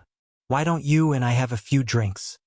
With that, Temesa put the sake in his hand directly on the table. 2 delicate and small wine glasses were also taken out by Temesa from the bar. Obviously, Temesa was also a person who loved wine. Sakura Masamune was a very famous brand of sake, and these 2 obviously expensive white porcelain wine glasses were not common goods. Jiraiya himself also likes to drink a few glasses. After seeing that Temesa actually took out a wine like Sakura Masamune, he couldn't help but want to drink. After nodding, he said to Temesa, "If you want to drink a few glasses, I naturally can't refuse. Besides, good wine is easy to get, but a bosom friend is hard to find.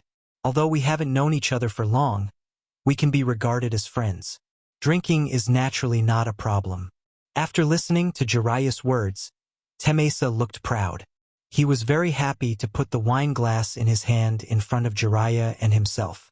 He gently pulled out the cork of the sake in his hand. A very elegant fragrance wafted out of the bottle.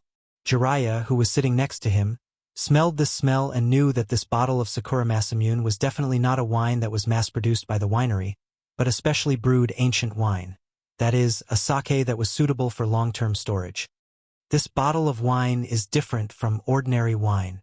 Temba naturally knew that Jiraiya was a wine expert, so he introduced it to Jiraiya. Ordinary sake can't be stored for a long time. Once it exceeds the shelf life, it will become turbid and sour. Temba naturally knew that Jiraiya was a wine expert, so he introduced it to Jiraiya. However, this bottle of wine in my hand is the kind of ancient wine that can be stored for decades without going bad. It has the meaning of everlasting. Are you family and the family that brewed Sakura have been friends for generations? When my daughter was born, they specially sent 5 bottles of ancient wine as a congratulatory gift. It's been 17 or 18 years. So it's a daughter's sake? Jiraiya also understood why he had such a bottle of wine. It was obviously not easy to get. This is your daughter's dowry. Don't waste it. Let's find some other ordinary wine. When your daughter gets married, I will definitely come and have a good drink with you. Hearing Jiraiya's words, Temesa patted Jiraiya's shoulder and said to Jiraiya in a very forthright manner, "What are you talking about? Even if it's already opened, it can't be stored." Besides, Temesa looked back at his daughter who was still helping in the kitchen and said, "My daughter is very fierce. I don't know when she will find a good family. If we drink this bottle of sake, won't there still be 4 bottles of sake?" The meaning of being in pairs is also good. Seeing Temesa speaking to this point, Jiraiya naturally couldn't refuse. He gently picked up the white porcelain cup in front of him, obviously waiting for Temesa to pour him a glass of wine. Temesa immediately understood and raised the bottle in his hand to pour wine for Jiraiya. Seeing that Jiraiya's cup was full, Temesa also filled his own cup. The two of them didn't touch their glasses. Instead, they placed their glasses on their foreheads to show their respect. After that, they finished the wine in their glasses. The customers in Ichiraku Ramen also finished their meal. Knowing that Temesa had the habit of drinking wine after graduation, they all greeted him and walked out of the restaurant. Temesa's daughter Chong also knew that his father finally met someone who could drink with her. She also very considerately began to tidy up the various kitchen utensils, tables, chairs, and garbage on the ground in the restaurant. Time passed by little, and the 2-liter bottle of sake was almost emptied by Jiraiya and Temari. The alcohol content of sake itself wasn't that high, but the aftereffects were very strong. What's more, the two drank a daughter's sake that had been stored for more than 10 years. This made Temesa and Jiraiya blush and talk nonsense from time to time. Oi, oi. Jiraiya's mouth seemed to be stuffed with a ball. His words were somewhat muffled as he called Temesa. Oi, oi, oi. What's wrong? Temesa couldn't speak clearly, but he still subconsciously called out to Jiraiya. I'm so king sorry for the woman I love.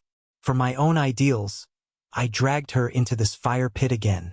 Why am I such a coward? She left with Leaf because she was heartbroken, but I still shamelessly pulled her back. I'm so sorry for her. So sorry for her. Under the stimulation of alcohol, Jiraiya finally spoke out the words that he had been suppressing in his heart for the entire day. Jiraiya's sudden outburst startled the already drunk Temesa and Changpu, who was sitting on a chair beside him. They obviously didn't expect the amiable Jiraiya to reveal such an emotional side at this moment. Although Temurai was drunk, it seemed that he still retained some consciousness. He patted Jiraiya's shoulder and said to Jiraiya, "Oh, oi, it's okay. Since she's willing to come back with you, then naturally she's prepared to come back. Life, after all, has to be faced.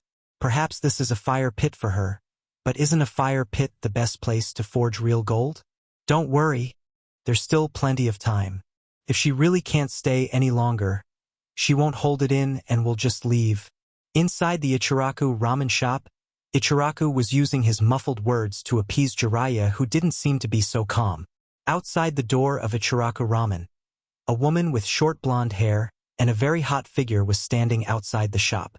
She had a purple diamond pattern between her eyebrows. She was wearing a beige inner green vest. Hearing Jiraiya's shouts from inside, her eyes couldn't help but soften.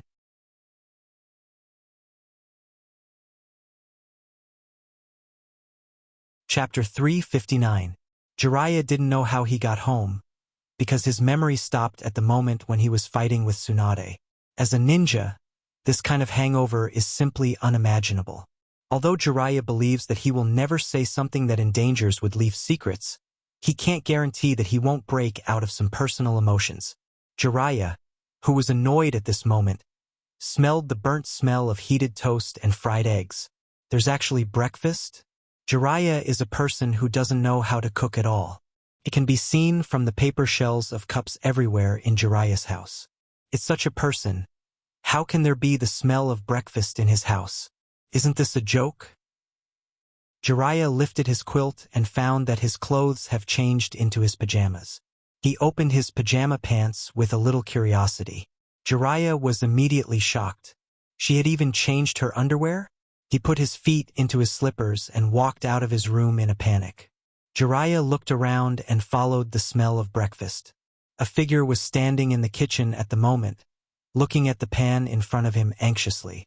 There was a wisp of black smoke floating in the air at the moment, and the smell of burnt eggs was so conspicuous. But Jiraiya didn't have time to care about the burnt eggs, because the person standing next to the stove and cooking in an apron turned out to be his teammate, Konoha's Tsunade, who was also a Sannin like him. Are you kidding me? Tsunade can cook? Tsunade? Jiraiya said tentatively to Tsunade, who was standing opposite him. Tsunade seemed to be anxious about the burnt fried egg in front of her. She didn't even turn her face and shouted, "Ha ha ha! Ha ha ha! Ha ha ha! Ha ha ha! Ha ha ha! What are you shouting for? Is this the time for you to talk? Hurry up and go to the dining table and clean up that mess. If that place isn't clean by the time I finish cooking, I'll break 3 of your ribs." His tone was still a bit rude, but Jiraiya seemed to have relaxed. He reached out and touched his chest as if confirming something. Tsunade was still the original Tsunade. What he saw just now was an illusion. An illusion, but in a place where Jiraiya couldn't see. Tsunade's face couldn't help but blush. Her face, which had become extremely youthful after cultivating the Een Seal technique, combined with the blush on her face, made her look as beautiful as a 16-year-old girl in love. Because of Tsunade's threat just now, Jiraiya was cleaning up his house at full speed in order not to break 3 of his ribs. His speed was so fast that he left afterimages in the air. He didn't expect Jiraiya to use his full strength at this moment to clean up the house. Others didn't know, but Jiraiya knew that Tsunade was actually a little bit of a clean freak. If Tsunade saw that the house he cleaned up was still so messy, not to mention 3 of his ribs, even his life would be in danger. After a while, the house, which was originally filled with all kinds of garbage, was cleaned up spotless. But Jiraiya obviously didn't have so many bags to clean up the garbage. Where did so much garbage go? Jiraiya glanced at a large closet in the corner of his house from time to time. His nose even moved slightly as if he was smelling something strange. After sniffing for a while, he took out a bottle of air freshener and sprayed half of it at his house. However, the cabinet in the corner was still sprayed for a while. Just after Jiraiya was busy for a long time, Tsunade also finished her love breakfast. She was holding a plate with 2 cups of hot milk and 2 plates of toast and fried eggs that didn't look so good. "You! Get over here and eat." Glancing at Jiraiya, who was sitting on the floor, Tsunade said to Jiraiya very domineeringly, as if she was calling her own puppy. Okay. Obviously, he was treated like this, but Jiraiya still looked happy, as if he was very lucky to be treated like this by Tsunade. This is really a case of Zhou Yu beating Huang Gai, an S and a masochist. She put the plate in her hand on a small table on the ground, looked at the dark edges of the fried eggs, and looked at Jiraiya, who was sitting next to her with a "I'm very obedient" look. She pushed the plate in front of Jiraiya and said to Jiraiya, "Eat." Jiraiya was like a robot that received an order. He directly reached out and grabbed the toast inside and stuffed it into his mouth. But because he ate too fast, he still reached out and grabbed the cup of milk and poured it into his mouth. He seemed to want to swallow the food in his mouth. Tsunade saw Jiraiya's appearance, and for a while, she couldn't help but laugh. She moved a little to Jiraiya's side, reached out and patted Jiraiya's back. She seemed to hope that Jiraiya would not choke, and said to Jiraiya in a very gentle tone, "Well, don't worry. No one is going to rob you. You're the only one who would wolf down the food I make." Even Rope Tree would find all kinds of excuses to run away when he saw me cooking. He didn't want to be ravaged by my food. Hearing Tsunade's words, Jiraiya looked at Tsunade for no reason, but found that there was a trace of tears in the corner of Tsunade's eyes at this moment. This little bit of tears made Jiraiya's heart ache. He immediately swallowed the food in his mouth and said to Tsunade, "How can it be? The food you make is delicious. That's Nawaki's ambition. He doesn't know how to cherish the fruits of his sister's labor. If it were me, I would eat it even if it's not delicious."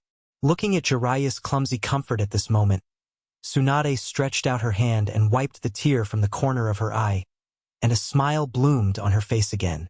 The traces of tears left on her face matched with Tsunade's bright face at this moment.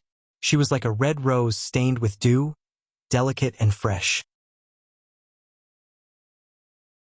"This is what you said. Then why don't you hurry up and finish these things?" Tsunade's rare coquettishness had slowly melted Jiraiya's manly heart into sweet candy, making it difficult to part with such a sweet feeling.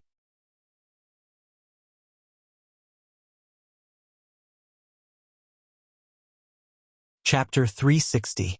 While eating, Jiraiya couldn't sit quietly anymore. After all, there were still a lot of questions in Jiraiya's heart. Whether it was how he came back from Ichiraka Ramen or how his clothes were all changed. These questions really made Jiraiya's heart itch. He really wanted to figure out what happened. After holding it for a long time, Jiraiya finally couldn't hold it anymore. Reiko, who had eaten half of the toast in her hand, tidied up her pajamas, turned slightly so that his face could face Tsunade's face. Jiraiya said very seriously, "Tsunade, although your cooking is delicious, I still have a few questions to ask you. Last night, I drank too much at Ichiraka Ramen's restaurant. What happened to me?" Before he finished speaking, Tsunade glanced at Jiraiya. She seemed to be curious why Jiraiya asked such a retarded question and said to Jiraiya, "I got it back for you." Asking questions always has to be done step by step. First, ask how he came back, then ask how he changed his clothes, and finally ask who changed his underwear. Well, Jiraiya gave himself a string of 6666666 to praise his high-end chat skills. "Then what about my clothes?" Jiraiya tentatively asked Tsunade again, hoping to push his ultimate question a little closer. Tsunade was very cooperative. Although she still looked at Jiraiya like he was retarded, she still nodded and said to Jiraiya, "Yes, I also changed your pajamas. Very well, the best part is coming soon." Thinking of the question he was about to ask, Jiraiya's forehead was dripping with cold sweat. He seemed to be very nervous. He reached out to take his milk to calm himself down. But Jiraiya, who was nervous, reached out his hand to Tsunade's glass of milk and poured it all into his mouth without thinking. Tsunade looked at Jiraiya with a restrained expression as he drank her milk. That was something she had drunk before. What does this wretched, perverted guy want to do? He really did drink.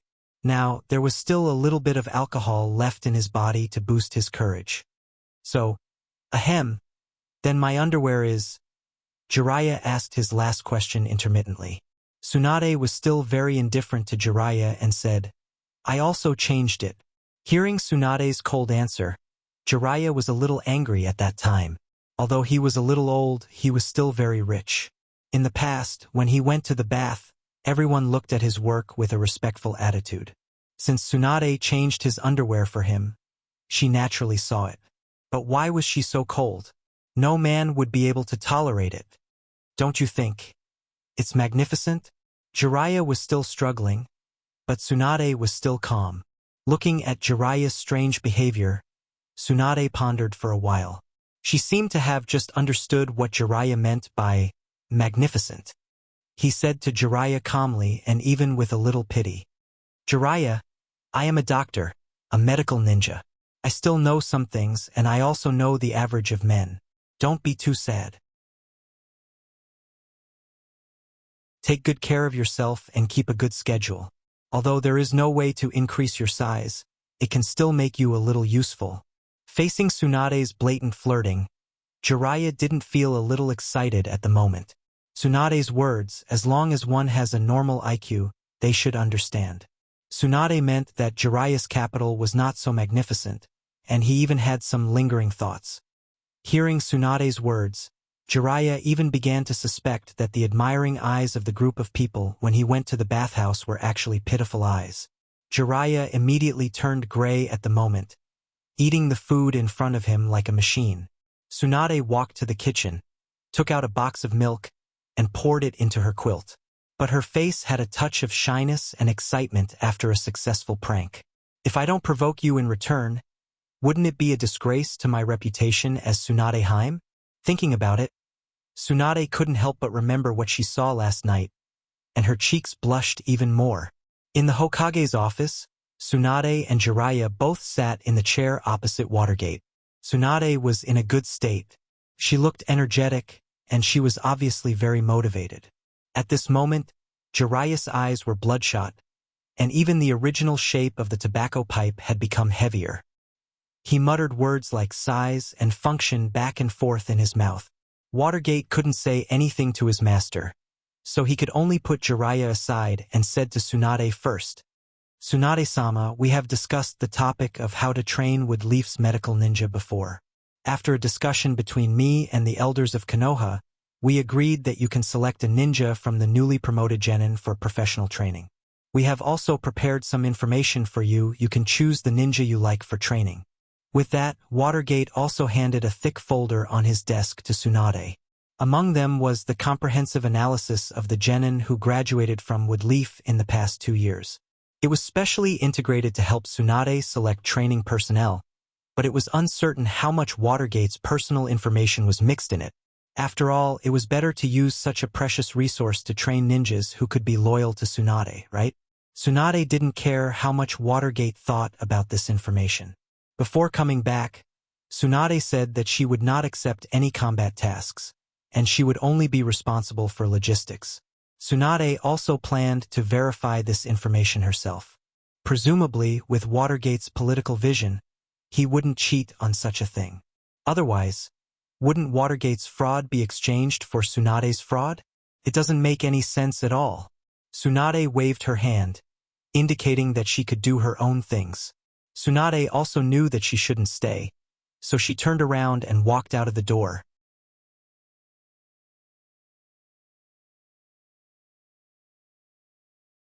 Chapter 361. Seeing that Tsunade had walked out of the door of his office, Watergate finally had a chance to pay attention to his master, Jiraiya, who was just sitting on the side with a dazed expression.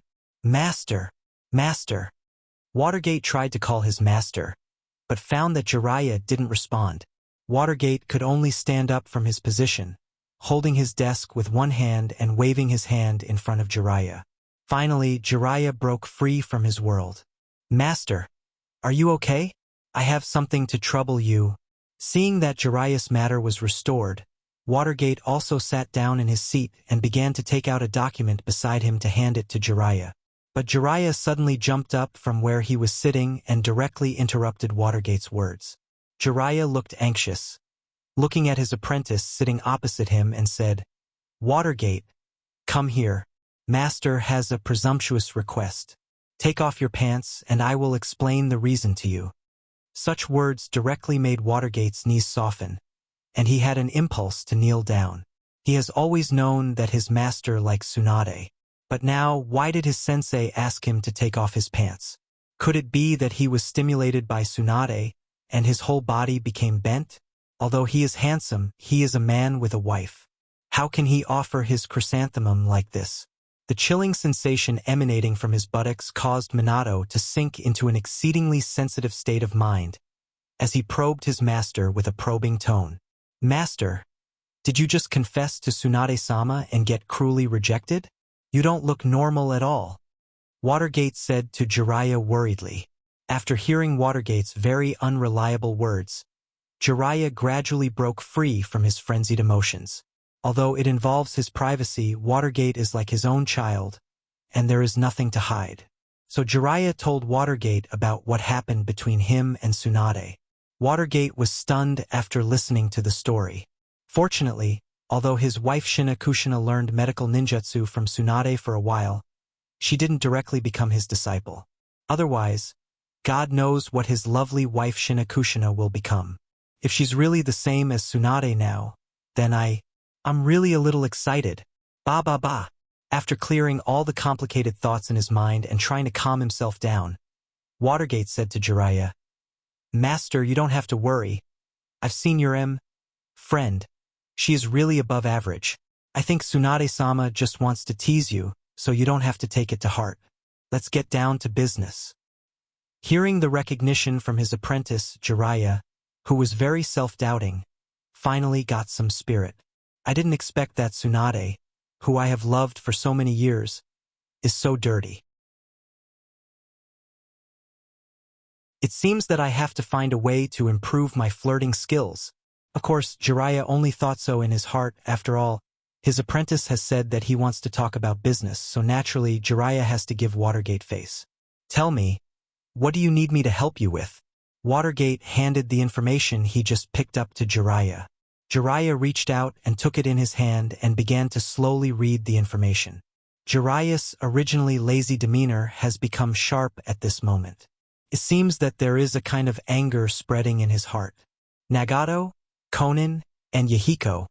These three children are the founders of the Akatsuki organization that has always brought us great trouble. And they are also planning a plan that is enough to sweep the entire shinobi world? Although Jiraiya said it as a question, his dignified tone showed that he already believed the records in this document. Watergate took the document from Jiraiya's hand, pointed to a special symbol in the corner of the document and said to Jiraiya, This document was found in a secret data room of Root when I was annihilating Root. It records in detail the birth of the Akatsuki, and the intervention of Danzo and Hanzo the Salamander in the annihilation of the Akatsuki, and the various small tricks that the Akatsuki has been using. I think the Akatsuki must be planning something big, and Sensei, you also said that this man named Nagato has the eyes of the Rakuto Sannin. We have to be careful. What do you need me to do? Clean up the sect. Jiraiya's eyes flashed with a trace of anger, obviously facing such a disciple. He already had a trace of determination in his heart. Watergate waved his hand and said to Jiraiya, For the time being, it's not the right time. If we don't kill the snake, it will only harm us. We can't attack so easily. The goal of the Akatsuki can be judged to be the bijou, and Woodleaf has the most powerful bijou, the Nine Tails. Since we have such a good card, naturally we can't play it so carelessly. What we need is to let Naruto grow quickly, and play a greater role in the future battle. Watergate said, and Jiraiya already understood what he meant. You need me to help you train Naruto? Minato nodded and continued, That's right. Yes, about the way to control the chakra in my body, I have already asked Shinakushina to summarize a set of methods, and I will give it to you later.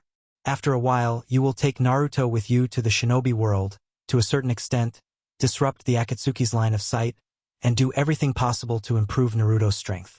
The shinobi world is getting more and more difficult to calm down. While it's still calm, we have to do our best to accumulate our strength. Watergate said, and his whole body stood up. Jiraiya looked at his disciple, but found that his disciple at this moment was surging with an emotion that was completely invisible to him: ambition. After becoming the Hokage with real power, Watergate's ambition began to expand. Although Watergate still abided by his bottom line, in many things Watergate is no longer as gentle as he used to be. It seems that everyone will become different after having power, whether it's the 3 generations Hokage, Orochimaru, first Hokage or second Hokage. For power, for their own status, they really made the shinobi world bleed too much. This is not what Jiraiya wants to see.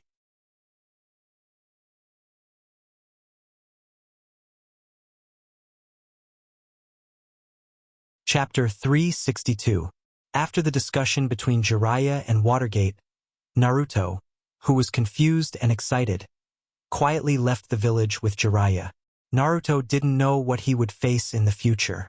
To some extent, he even became a chess piece in the game between his father and Akatsuki. For Naruto, perhaps leaving Woodleaf with Jiraiya this time was actually the same as the previous mission he took with Kakashi, Sasuke, and Sakura to the Wave Country. It was just a slightly longer trip. What Jiraiya and Naruto didn't know was that when they left the Woodleaf, there was actually a person standing in a hidden place watching them leave the Woodleaf. This person was Tsunade, who had just returned to the Woodleaf.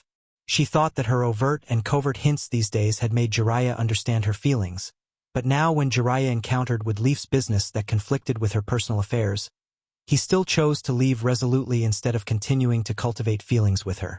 Looking at Jiraiya's back that was slightly old because of the vicissitudes of life, Tsunade could only shake her head and laugh at her ignorance.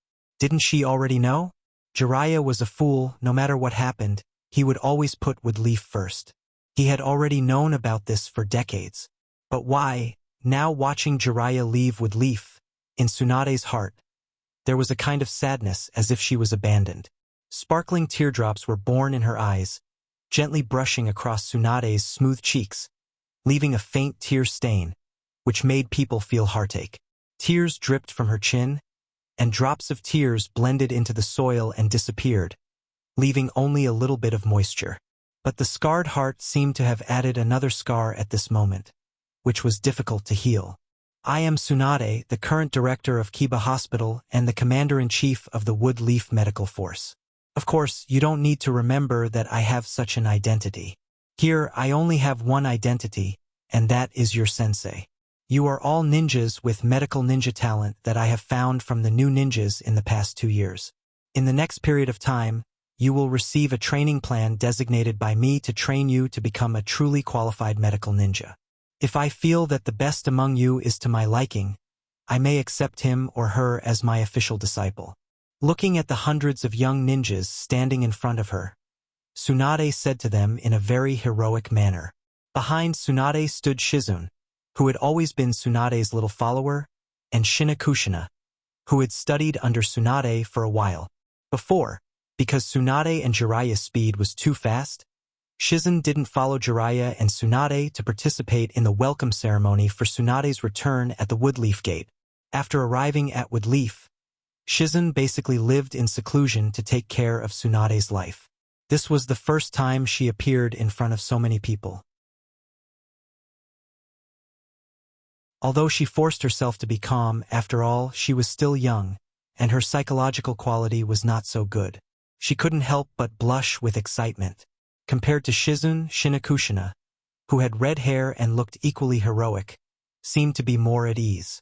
Over the years, as her injured body slowly recovered and Watergate's power continued to expand, Shinakushina also slowly appeared in the public eye. Watergate naturally had unconditional trust in his wife, and many things were slowly delegated to Shinakushina. One of the executors of the plan to cultivate a new type of medical ninja was also designated as Shinakushina, who had a certain understanding of medical ninjutsu. Hearing Tsunade's promise to accept a disciple, the young ninjas standing below immediately became excited. Almost everyone standing here knew something about Woodleaf's medical system, and as the leader of Woodleaf's medical industry, Tsunade's deeds were naturally known by these children. If she could become the disciple of such a great person, wouldn't her future be limitless? Standing in the crowd, Haruno Sakura, Yamanaka Ino, and Hyuga Hinata's eyes also lit up at this moment. Sakura was selected as one of the trainee medical ninja because of her meticulous control of chakra. Yamanaka Ino was extremely strong because of the Yamanaka family's secret technique, and also qualified to become a medical ninja. Hinata was even more so. The Byakugan itself was a medical artifact. Even experienced medical ninja couldn't identify the meridians and acupuncture points. As newly graduated genin, all 3 children became members of Woodleaf's medical ninja training program.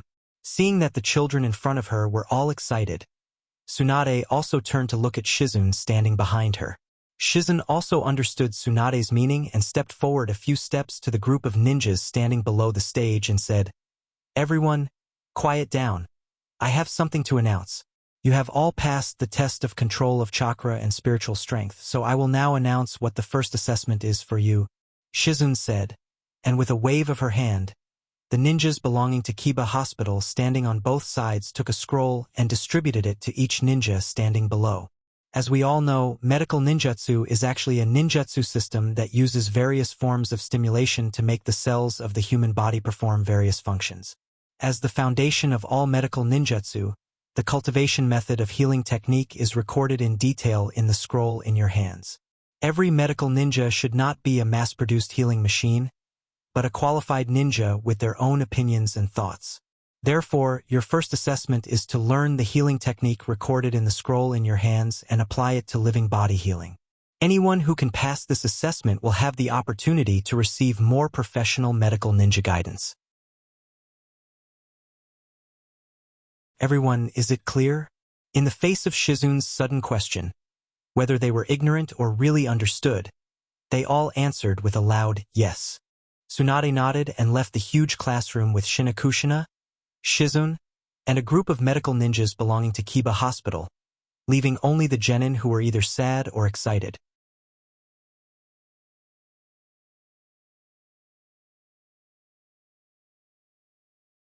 Chapter 363. Looking at the rabbit with a shallow wound on its thigh, Sakura slowly pressed her palms covered in a layer of green light onto the rabbit's wound. At this moment, Xiao Ying's eyes were focused on the place where her hand was pressing. Her mental strength was also closely observing the recovery of the rabbit's wound. Feeling that it was about time, Sakura slowly moved her hands away. The green light that was originally attached to her hands also slowly dissipated. Grabbing the rabbit and walking in front of Nangongja, Sakura said to Nangongja as if she was presenting a treasure, "Uncle Nangong, come and check.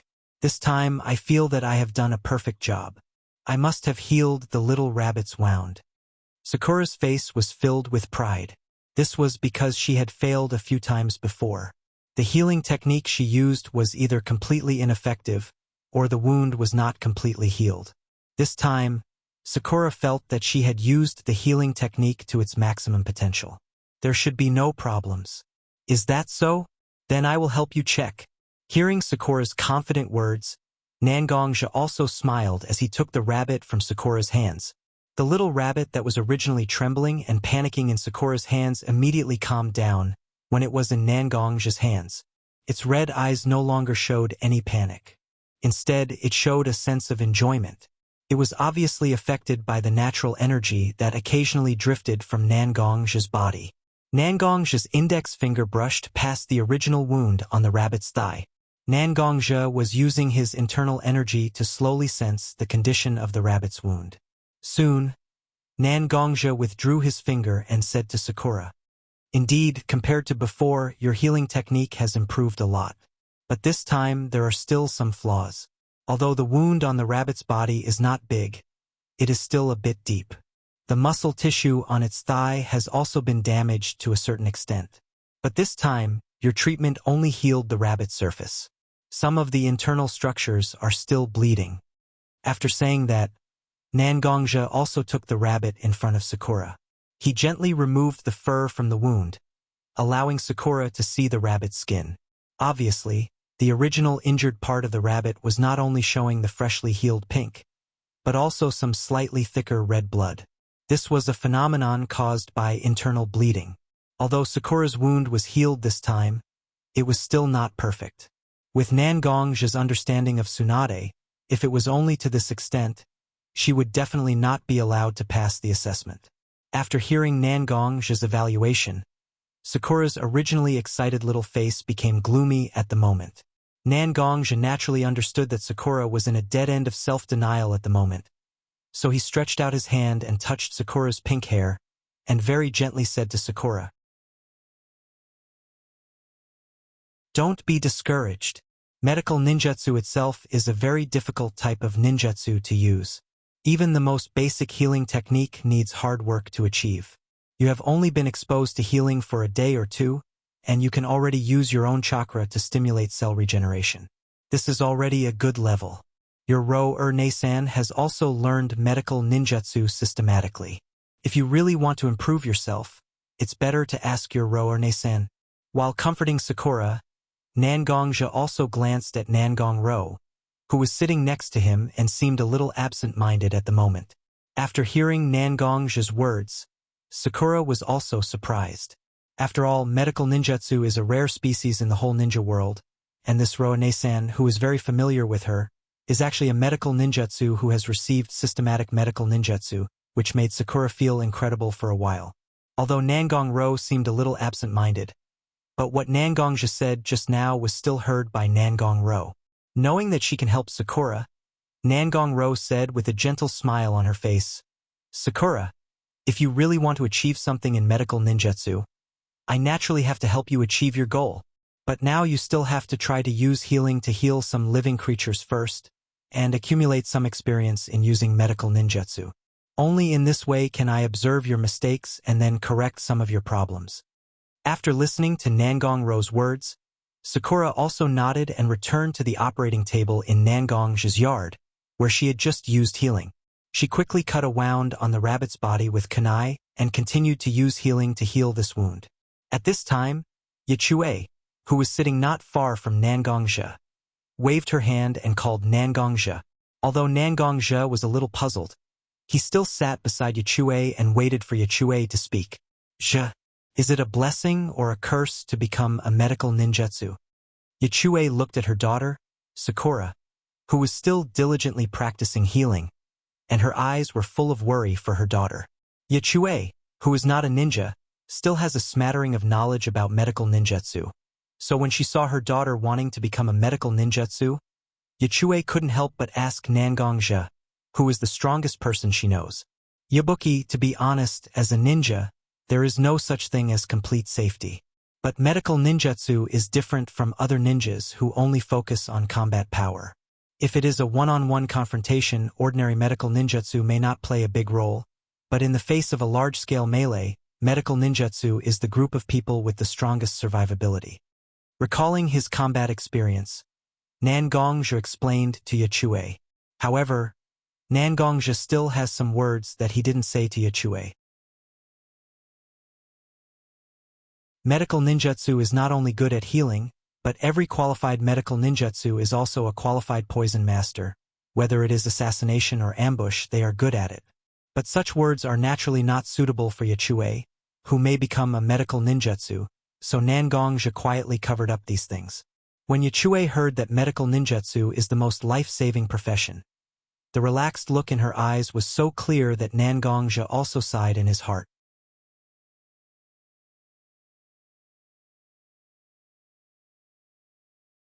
Chapter 364.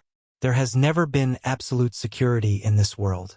Nangong knows this, Sakura knows this, even Yichue, who is not a ninja, knows this. But as a mother, Yichue still hopes that her child can live a healthy, happy, and safe life. Such requirements are not harsh, but such requirements are so difficult to achieve in a world like the shinobi world. In the shinobi world, there are countless people who have ulterior motives and are good at currying favor. Every day in different places, no one knows how many fights and conspiracies are staged. If a shinobi world war breaks out in an unlucky year, then whether it is ninja or civilians, they will suffer great losses. Why is the Akatsuki, as a shinobi village with such a low starting point, can be so tyrannical to such a point? To a large extent, it is because the Akatsuki's concept of bringing peace to the shinobi world has been recognized by many people. Those who have been hurt because of the war voluntarily joined the Akatsuki, making the Akatsuki stronger step by step. If you have to find a reason to describe why the Akatsuki can become so tyrannical, in addition to Pain's own Rinnegan, in fact, it is more because of the people's desire. In the shinobi world, whether it is ninja or civilians, in fact, most of them yearn for peace, and the Akatsuki is a huge banner when the people of the shinobi world need it most. But now, because the Akatsuki has attacked the Bloodcloth Pavilion and Nangong is nominally affiliated with the Woodleaf Village, Nangong has been standing on the opposite side of the Akatsuki. Moreover, in Nangong's view, although the Akatsuki has a good hand, he doesn't know why they always play very bad. Obviously, the Akatsuki has such a grand goal of pacifying the shinobi world, but what Nangong saw time and time again is the madness and unscrupulousness of the Akatsuki's members. Whether it is the unscrupulous when releasing the Nine Tails to destroy the Woodleaf Village, the arrogance when attacking the Bloodcloth Pavilion, or driving the tailed beasts in Little Linger's former residence, causing people to suffer. Was such behavior really worthy of such a grand goal? After saying so much, in fact, Nangong and Akatsuki are already standing on opposite sides, regardless of whether it will be Woodleaf representing the old forces of the shinobi world or the new forces represented by Akatsuki in the future. In the end, which side will have the advantage? Nangong could only choose to fully invest in the Woodleaf forces, or completely withdraw the power of Bloodcloth Pavilion and hide. There was no possibility of reconciliation with Akatsuki. Tsunade looked at the documents in her hand with a serious face, because she was holding a few new genin who were expected to be taught directly by Tsunade after many rounds of selection. Among them, Sakura Haruno, Ino Yamanaka, and Hyuga Hinata were on the list. As a person with a prominent background and a high position in Woodleaf for a long time, Tsunade naturally picked out these three girls quickly. To be honest, these three people were extremely rare, whether it was talent or hard work, so they smoothly passed through many tests and entered the final level, which was Tsunade's self-selection time. With Tsunade's political sensitivity, she already knew that these three children were Watergate's personal goods, and they were also Watergate's means to pave the way for his children. After a few years, as long as these three children don't die young, they will become the mainstay of Woodleaf, and they will also become important supporters of Naruto becoming Hokage. Tsunade knew Watergate's mind, but Tsunade didn't want to become a puppet in Watergate's hands. Of course, these three people need to be chosen, but she can't choose all of them, otherwise she will be at a disadvantage. This is why Tsunade's face was so serious at the moment. It was really difficult to choose. Needless to say, Hinata was the eldest daughter of the current head of the Hyuga family. Although some news said that Hinata wasn't so valued, her identity was still there. Ino, the heir of the Ino Shikacho Yamanaka family. A long time ago, these three families firmly stood on the side of Hokage, and even had a lot of relationship with Tsunade. Giving up like this would be tantamount to ruining her reputation. Sakura, although born a civilian, has a close relationship with Nangongja, Woodleaf's new powerhouse. It was almost as if Nangongja raised her as his own daughter. After all, Tsunade's strength will only decline with the increase of age, and Nangongja is young and strong. When the time comes, she will have to trouble Nangongja to take care of her. Watergate's personal goods are difficult to deal with. Not only does it involve the interests of Watergate's own, but it also involves the interests of more people. If one of them is given up, it will cause bad consequences. Tsunade also felt very difficult at the moment. The pen with some cinnabar was raised and lowered several times, but there was no way to make a comment on the materials in front of her. Hyuga family is the past, Ino Shikacho is the present, and Nangongja is the future. These three things, what should she choose? After careful consideration, Tsunade finally raised her hand and wrote the word, rejected, on the document in her hand. And on this document, Hinata's name was written on it. This is the choice made by Tsunade. It has nothing to do with Sakura, Ino, or Hinata's talent. It's just a choice for her future situation after weighing the pros and cons. Nangongja himself is a strong person in the growth period. There is no need to offend such a person. Ino Shikacho family works hard and has a close relationship with the Hokage clan. It is natural for her to give them face.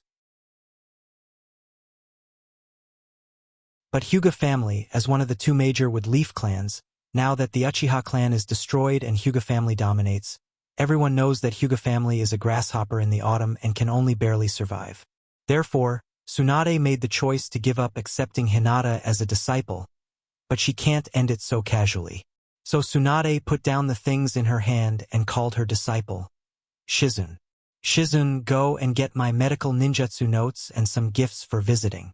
We will go out together in a while. Hearing Tsunade's words, Shizune couldn't react for a while. After all, Tsunade doesn't like such things. Tsunade once said that instead of wasting time on meaningless things like visiting each other and greeting each other, it's more interesting to drink a little wine and open a gambling house. However, obviously, after returning to Woodleaf, Tsunade has begun to change her way of life. She doesn't know whether it's good or bad.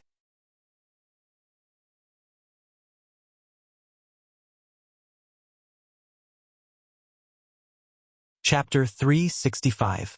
Standing in front of the Hyuga family's gate, Tsunade was in a trance. Although it seems that the Hyuga family is still a big Woodleaf family, Tsunade didn't know why she felt that the Hyuga family was declining from the inside out. Sure enough, no matter how glorious it was, there will always be a day of decline. Tsunade didn't know why, but she suddenly had such a thought in her mind. She asked Shizune to go to the gate and explained her purpose to the gatekeeper. Tsunade stood at the gate and waited for someone to welcome her in. But unexpectedly, Hyuga Hayashi, as the patriarch of the Hyuga clan, actually walked out of the gate of the Hyuga clan at this moment while holding the hand of his youngest daughter, Hyuga Hanabi. Seeing Hyuga Hayashi, even as a Sannin, Tsunade had to give some face to the Hyuga family. So she hurried a few steps forward and slightly bowed to Hayashi. I thought it was the younger generation of the Hyuga family who came to greet us, but I didn't expect the head of the Hyuga family to personally come out to greet us. We are visitors. How can the head of the family come out to greet us? As a member of a big family, Tsunade naturally understood that it was a great honor for the head of the Hyuga family, Hyuga Hayashi, to personally come out to greet them. She remembered that she came to visit because of the Hyuga family's face. Even Tsunade felt a little guilty. It's okay, it's okay. Tsunade-sama is a direct descendant of the Senju family. Compared to the Hyuga family, it's a real family. It's not a big deal for me to come out to greet you. You and I shouldn't stand at the gate like this. Please come in for a chat. With that said, Hyuga Hayashi made a gesture, apparently inviting Tsunade and Shizune to enter the Hyuga family's land. Then it's better to accept. Tsunade was a forthright person. When she heard Hayashi's words, she naturally didn't have any resistance. Instead, she accepted Hayashi's invitation. As the head of the clan, Hyuga Hayashi's courtyard was naturally located in the center of the Hyuga clan. Compared to the other Hyuga houses, Hyuga Hayashi's courtyard was large, but it didn't have any ostentatious extravagance. Instead, it exuded a simple aura. Perhaps this was the spirit of the Hyuga family? After all, in Tsunade's impression, most Hyuga ninjas were somewhat old-fashioned and conservative. Led by Hyuga Hayashi, the four of them entered the courtyard belonging to the patriarch. They sat in a tea house. After inviting Tsunade and Shizune to sit down, Hyuga Hayashi began to wash his hands, rinse his mouth, and prepare for the tea ceremony. Knowing that Hayashi was following the ancient etiquette of serving tea to the guests, Tsunade naturally watched patiently as Hayashi lit the charcoal, boiled the water, and made the tea step by step. This kind of tea ceremony was very time-consuming. Even if Hyuga Hayashi's movements were very agile, it still took nearly half an hour. Tsunade and Shizune, who usually didn't like to kneel, felt uncomfortable at this moment. Looking at Hyuga Hanabi, who came with Hayashi, the little girl sat steadily at the moment as if she was already used to it. Please. Holding a huge teacup, Hayashi's left hand held the bottom of the teacup, and his right hand held the edge of the teacup. He slowly rotated the teacup in his hand, and the bright yellow pattern vaguely resembling a flower on the blue-gray teacup was facing Tsunade. He placed the teacup on his forehead and handed it to Tsunade. After seeing Hayashi handing over the teacup to her, the solemn feeling from the bloodline immediately emerged from Tsunade's heart.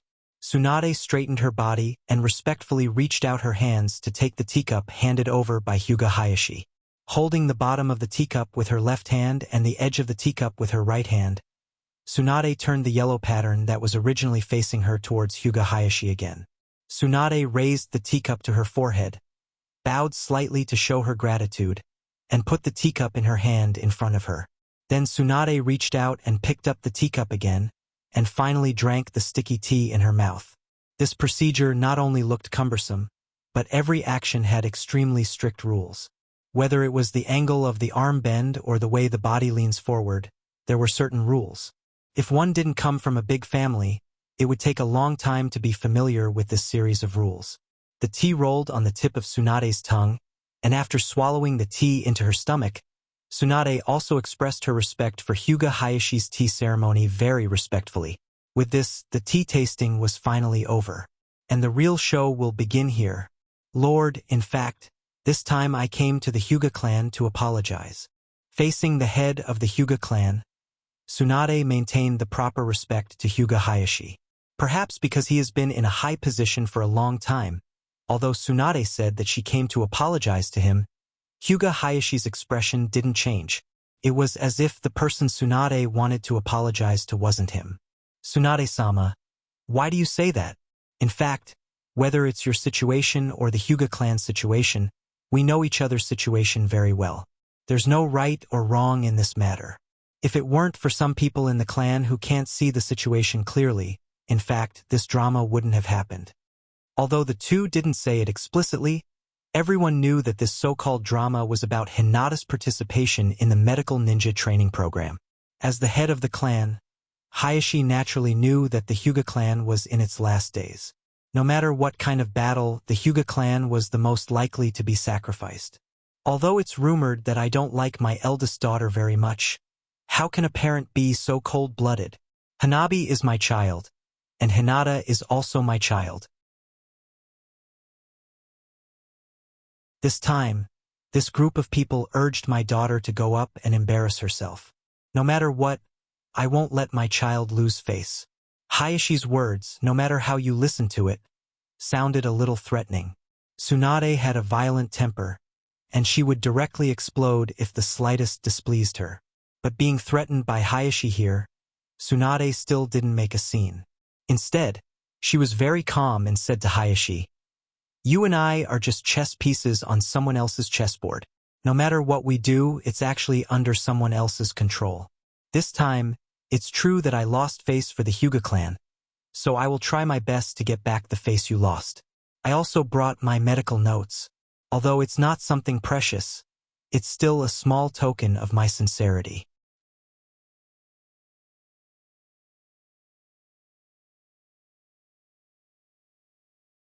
Chapter 366. As a Hyuga with Byakugan, which can see through the human body and directly observe the human body's tendons and chakra flow, she has a unique condition to become a medical ninja. Even Hyuga Hinata, who is now learning under a genjutsu ninja like Kurinai, gradually began to come into contact with medical ninjutsu through Kurinai's introduction. At this moment, Tsunade handed over the medical notes that recorded many of her theories and experiences. It was simply a treasure for the Hyuga family.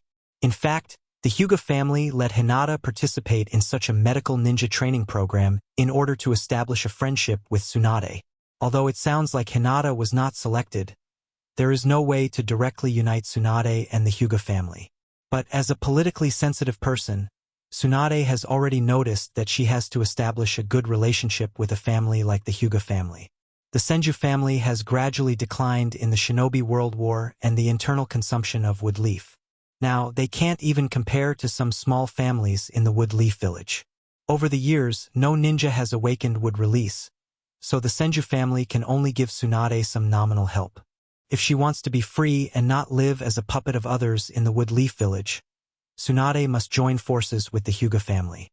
And this medical note was Tsunade's gift to the Hyuga family. You and I actually understand that the status of master and apprentice is actually a guarantee of a relationship. In the past, the Hyuga family was also a family that competed for the hegemony of the shinobi world with the Uchiha family and the Senju family. But now, only the Hyuga family still retains the superficial glory on the surface. But you and I both know that Konoha can't tolerate a single family that dominates the village. The Senju family and the Uchiha family are examples, so you and I are a community of interests. Why do we have to add the shackles of master and apprentice? Tsunade is not a fool, and Hyuga Hayashi is also very smart after many years of experience. So when Tsunade talked to Hyuga Hayashi, she didn't play any language tricks to prove her astuteness. Instead, she began to talk with Hayashi very openly about the dilemma they faced, and the only solution, alliance. You're right. Listening to Tsunade's words, Hayashi was silent for a moment. How could he not understand the truth of the saying, "A tall tree attracts the wind"? But the Hyuga family can't retreat, because once they retreat, they will be eaten without leaving any bones behind. From today onwards, the Hyuga family and you, Tsunade-sama, are the strongest allies. It's not because of how ambitious we are, nor is it because of how broad-minded we are. We just want to protect ourselves so that we can get the freedom and safety we deserve. Tsunade reached out and shook Hayashi's hand. Although she said that she has no ambition and big heart, at this moment, it's not easy to ignore the light in their eyes. No desire? It's easier said than done. The reason why she said that she has no desire is because she doesn't have the ability to realize her desire. If there came a day when their abilities reached the edge of their desires, then every single one of them would become the craziest lunatic, struggling and roaring as they tried to turn their desires into reality. While Tsunade and Hayashi were thinking about each other's future, Shizune and Hanabi didn't seem to be frightened by their sensei father's words at all. Instead, they were very dedicated to their duties and stimulated their five senses to the maximum, quietly perceiving whether someone might be monitoring them. In the Hokage's office, an Umbu was kneeling in front of Watergate at this moment. It seemed that he had just reported some important information and was waiting for Watergate's next order. On the other hand, Minato was unhurriedly stroking his chin with his fingers as if he was thinking about something. But at this moment, Minato's eyes shone brightly as if he had seen something interesting. She's worthy of being from a big family. Even if her family is in decline, she's still familiar with a set of methods. She just handed me the list of people who passed, but then she brought her men to the Hyuga family's door? Even the old stubborn Hyuga Hayashi personally went out to greet Tsunade's arrival? I didn't expect Tsunade's sense of smell to be so sharp. Isn't it good to be a clay bodhisattva worshipped by people? Why did she have to make so much trouble? In the end, it's really unknown who will suffer. Or is it that some of the things that happened in the Senju clan have made it difficult for this strong woman to suppress the backlog in her heart? Watergate murmured unconsciously, but the Umbu kneeling in front of Watergate was already trembling at this moment. These things, is it something that I can casually know? Although I can guarantee that I will never reveal a word, but my guarantee is not an effective way to make people feel at ease. I'm just a small Umbu who passes information. Usually, I pass information in letters sealed with scorched lacquer. But now, I can hear a lot of things that I shouldn't tell outsiders. So, can I really leave the Hokage's office intact? Watergate also seemed to be aware of the abnormality of the Umbu in front of him. The quick-witted Watergate has quickly understood the thoughts in the Umbu's heart. He stood up from his position and slowly walked to the side of the Umbu. His slender fingers gently rested on the Umbu's shoulder. Well, don't be afraid. You're my direct subordinate in the Dark Unit, and you can be considered as my confidant. Although these things came from my mouth, you don't have to mind. As long as you don't say it, it doesn't matter. You go to Nangong's house and ask Nangong to come over. I have something to discuss with him. Although Watergate's words were not so beautiful, but it made the Umbu feel warm in his heart. As the supreme leader of a shinobi village, Minato's means of understanding people's hearts can be said to be extremely superb. The Umbu kneeling in front of him is actually a new member of the Umbu under the Hokage. Minato's appearance at the moment is actually a kind of encouragement and test for his own Umbu. In the next month, there will be a confidant of Minato closely watching this Umbu to see if he is trustworthy. If he is trustworthy, naturally, everyone will be happy. If he is not trustworthy, then the result is naturally needless to say. A useless and untrustworthy person who has information that he shouldn't know naturally, he will be given the home he deserves.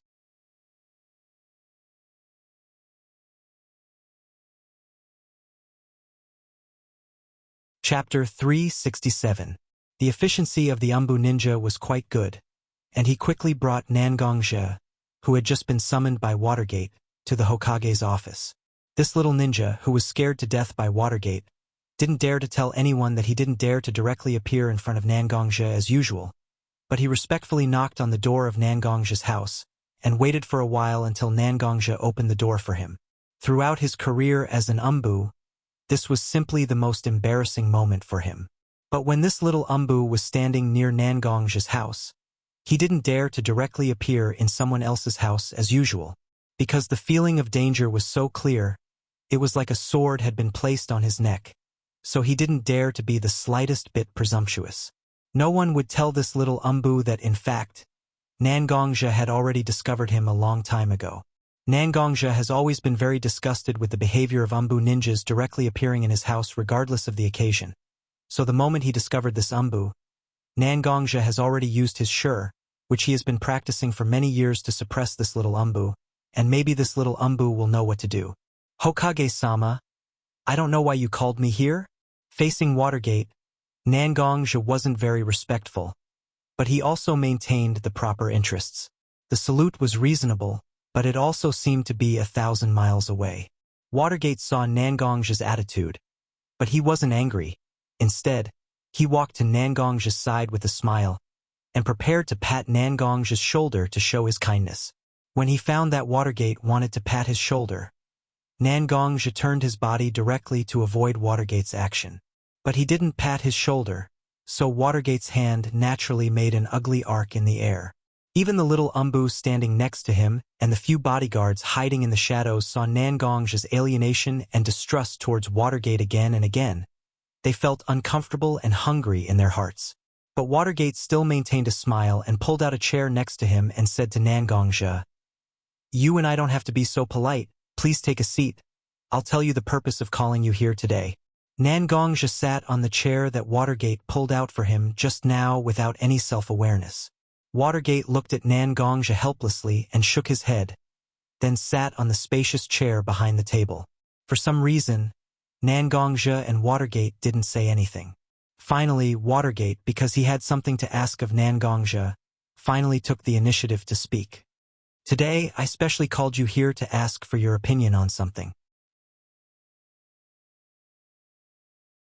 Hearing Watergate's words, Nangong also sat up slightly and said to Watergate, "Please speak." Watergate tidied up his sleeves a little, sat up from the chair, and said to Nangong, "As far as I know, Nangong Jonin was a teacher in the ninja school for a period of time. Although it wasn't a long time, every child who was taught by you in the ninja school praised you. Although we have been deliberately hiding it in the past few years, Woodleaf Ninja has indeed reached the point of shortage. After the last Shinobi World War, there were a large number of casualties in our ninja village. And over the years, the original Jonin has gradually aged and their strength has declined, and the number of new Jonin is indeed not as large as the number of retired Jonin. Although some good seedlings have appeared in the ninja school in recent years, it still takes time for them to grow up. So, I invited you here this time to invite you to be the executor of the Combat Ninja Training Plan that was passed along with the Medical Ninja Training Plan, so that your experience and your strength can provide help to the children of Woodleaf Village who have not yet grown up so that they can grow up quickly. Not only you, I also invited a lot of famous Woodleaf ninjas. Mike Guy who teaches Taijutsu, Kakashi who teaches ninjutsu, Kurenai who teaches genjutsu, and many other strong Jonin. As long as we can work together, Woodleaf Village will definitely be able to. The more Watergate said, the more excited he became. His eyes had lost the original gentle light, and it was replaced by a strong sense of aggression. Just when Watergate was talking, Nangong slowly stretched out his hand and pressed it in the air, indicating that Watergate didn't need to continue.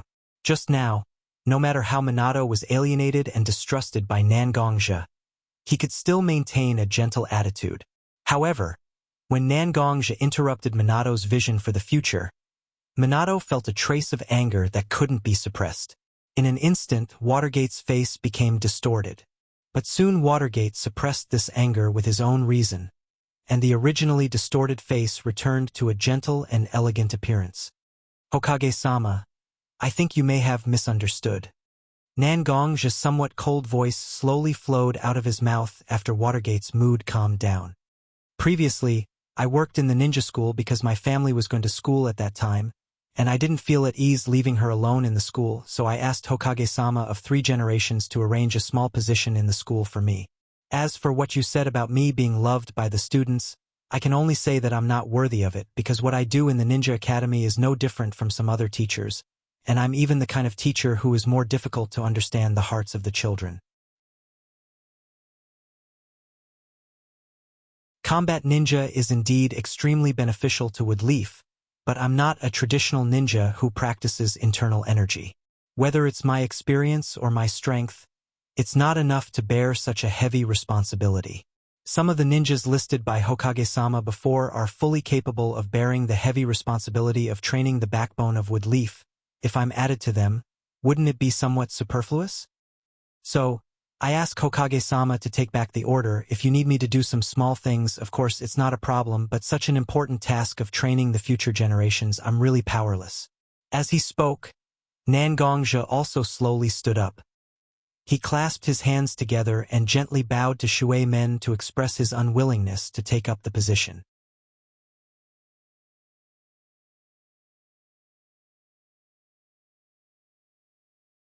Chapter 368. In fact, when Watergate said to Nangongja that he needed Nangongja's help to train ninjas to ensure the basic strength of Woodleaf Village, Nangongja didn't believe a word of it. Over the years, as the head of the Bloodcloak Pavilion, Nangongja has also accumulated a certain amount of political experience.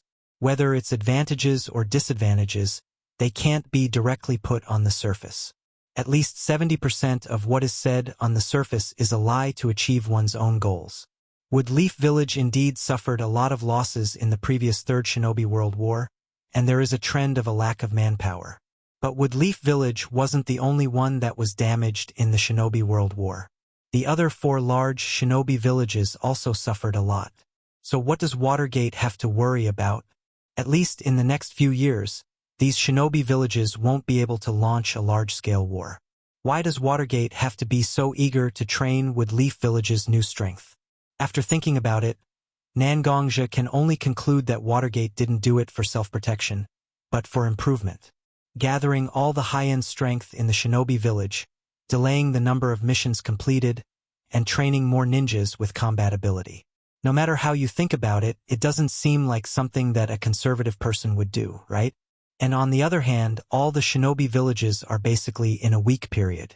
As long as he can become stronger, even if he isn't overwhelmingly strong, he can start with the medium-sized shinobi villages and swallow their strength step by step, and then if the time is right, he can even bite off a piece of meat from the other large shinobi villages. Such a thing is too tempting, and even if the other 4 large shinobi villages find out about Woodleaf Village's changes, they can't do anything because accepting and completing missions is the guarantee of their survival.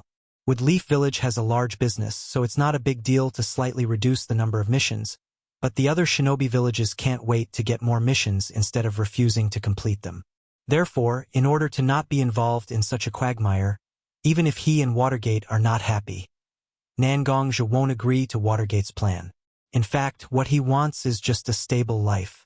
Since Woodleaf Village can't achieve his goal, Nangongja can live without Woodleaf. For Nangongja, Woodleaf is just an ordinary place where he lives, and it doesn't matter if he changes it. But for Woodleaf, Nangongja is a huge sign and a protective umbrella at the moment. They can't let Nangongja go, and even coax Nangongja to live a good life in Woodleaf.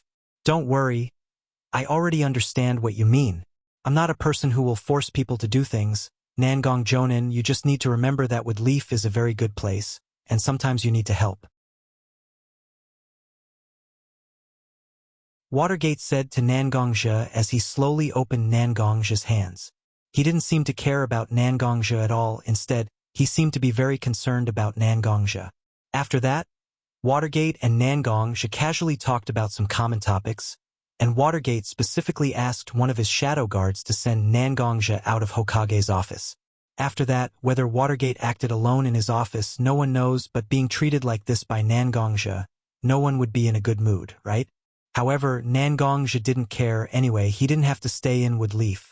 Whether it was the action against Danzo or the act of bringing his family back to Woodleaf, in fact, Nangongja did it casually. There was no need to completely sell his life to Watergate because of these things. This was simply unrealistic. The medical ninja training program and the combat ninja training program were in full swing inside Woodleaf at this moment. The entire Woodleaf was shrouded in a positive mood, but Nangongja was completely unaffected. He just stayed at home every day and didn't show up. Every day, Nangongja didn't even touch Nangongja's sword, let alone practice swordsmanship day and night like before, except for some work from the blood-clothed pavilion. On the contrary, Nangongja bought a lot of books that had nothing to do with fighting. He just stayed at home all day and read books. It was very uncomfortable. Nangong-ro, Mashiro, and Little Linger, who lived with Nangongja, were also very curious. Nangongja, who didn't like such literary things in the past, suddenly read such literary books that he usually disdained. However, they were also very happy that Nangongja could stay at home like this. After all, Nangongja could be said to have become a good family man. Every day he would go to the market with Nangong-ro to buy ingredients for today's meal. When it was time to eat, he would stay in the kitchen with Mashiro to prepare 3 meals a day, which was quite decent. When he was free, he would bring Little Linger, who loved to play, to a beautiful place to have a few cookouts. He was simply too happy. Day by day, Nangongja was as excited as if he had retired early. The most obvious change was that his originally streamlined but very defined muscles were slowly becoming soft. Her originally thin face gradually became more plump, and her entire person looked more gentle. In the beginning, whether it was Watergate or Woodleaf Village, some of the families who paid attention to Nangong's changes, they still observed Nangong's daily life, afraid that Nangongja was secretly preparing some kind of plan. However, as Nangongja continued to live like this, even his originally sharp aura began to slowly disappear. Watergate and the other families also quietly moved their eyes away from Nangongja's body. After all, everyone had their own things to do. It was not worthwhile to waste their resources on a person who only cared about his daily life. Time passed quietly, and the number of books Nangongja read had increased from the original few books to the number of books that filled several bookshelves. In the past 3 years, Nangongja had almost always maintained the life of a retired official. Moreover, if one took a closer look at the books on the bookshelves, one would notice that many of the books had very obvious traces of flipping. Some of the books even looked like they were unglued, which was enough to prove that Nangongja had indeed read many books.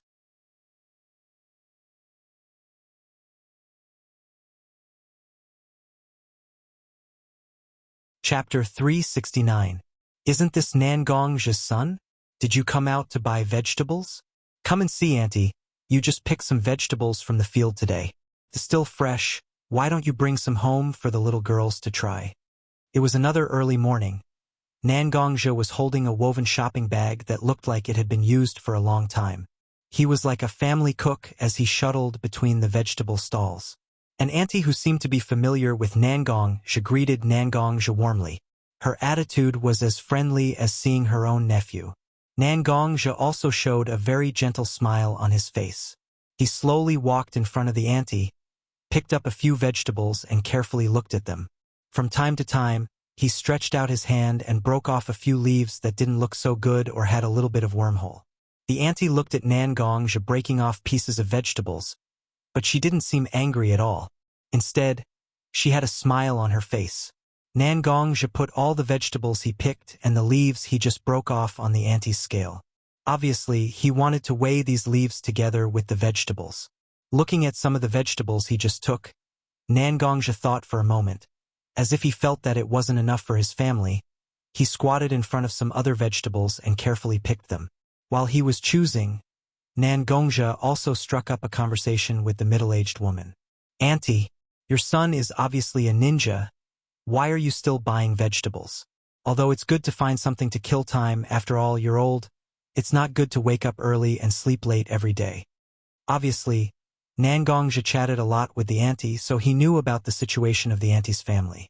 When the auntie heard Nangongja's words, the smile on her face was a little bit flaunting and full of simplicity. My son is also lucky. After becoming a genin, he was selected to be in the training program. Now, he comes back every day and falls asleep on the bed like a dead pig. He's not as good as you, who can help with the housework every day. Obviously, she was belittling her son, but no matter how you listened to it, it felt like she was showing off. It's already extremely difficult for a civilian to become a ninja, not to mention that her own child was selected to participate in such a high-sounding plan. The vegetable auntie often bragged about her child to others.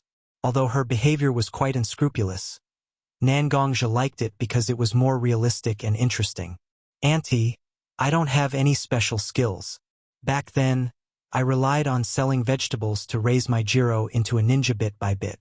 Although my son has made a lot of money for the family over the years, I can't stay idle. I really don't want to waste such a good vegetable garden, so I come here every day to sell vegetables. It can be considered as finding a job for myself to subsidize the family. Both Nangongja and the auntie didn't take it seriously. They were just chatting while they were picking vegetables. Therefore, Nangongja didn't persist in persuading the auntie to go home and spend her old age in peace, but continued to pick the vegetables he needed. Just when Nangongja was seriously selecting the vegetables he needed, a very agile figure passed over Nangongja's head. The speed was so fast that no one could see the person's face clearly. They could only see that the person had a gorgeous golden hair like the sun. In Konoha, unless there is something urgent, most of the ninjas are very polite to walk on the streets instead of flying around on the rooftops. On the other hand, some young children who have just learned how to use chakra, so they like to jump around on the roof to play. The figure that just passed over Nangong's head was obviously very big. It was not the size of a child's body. Really? I don't know what's so urgent, but he's in such a hurry. Although she had seen a lot, it was still very uncomfortable to suddenly have a person fly over her head. The auntie looked at the figure that flew away and muttered in her mouth. Nangongja, on the other hand, wasn't too concerned about someone flying over his head. Instead, he glanced at the white-haired, middle-aged man who was staring helplessly at the fleeing figure at the corner of the street with great interest. "Auntie, I'll leave these vegetables with you first. I saw someone I know, so I'll go and say hello first. I'll come back and get these things later. What do you think?" The auntie looked at Nangongja's face and naturally knew that Nangongja should have something to do. So she agreed and took the vegetables that Nangongja just picked out and put them beside her, waiting for Nangongja to come back and get it later. After Nangongja smiled at the auntie, he slowly walked to the corner of the street and patted the shoulder of the white-haired man who looked quite old. "Jiraiya-sama, it's been a long time." Hearing the familiar voice, Jiraiya also turned his head and saw Nangongja patting his shoulder. In the past 3 years, Nangongja has changed a lot. His slightly rounder face and less sharp breath made Jiraiya a little stunned for a while before he recognized Nangongja. "Yeah, I think Naruto is almost done with his training, so I brought this child back. But you have changed a lot in the past few years. I didn't recognize you for a while." Unlike Watergate, who has become more and more majestic over the years, Jiraiya is still so amiable. When he saw Nangongja's appearance, he even had the time to tease Nangongja a little. Nangongja also touched his face and said to Jiraiya with a smile on his face, "Don't worry. Originally, there were too many things pressing on me, so most of the time I had a heavy face and was difficult to get close to. In the past few years, I pushed away all the work that I could push away.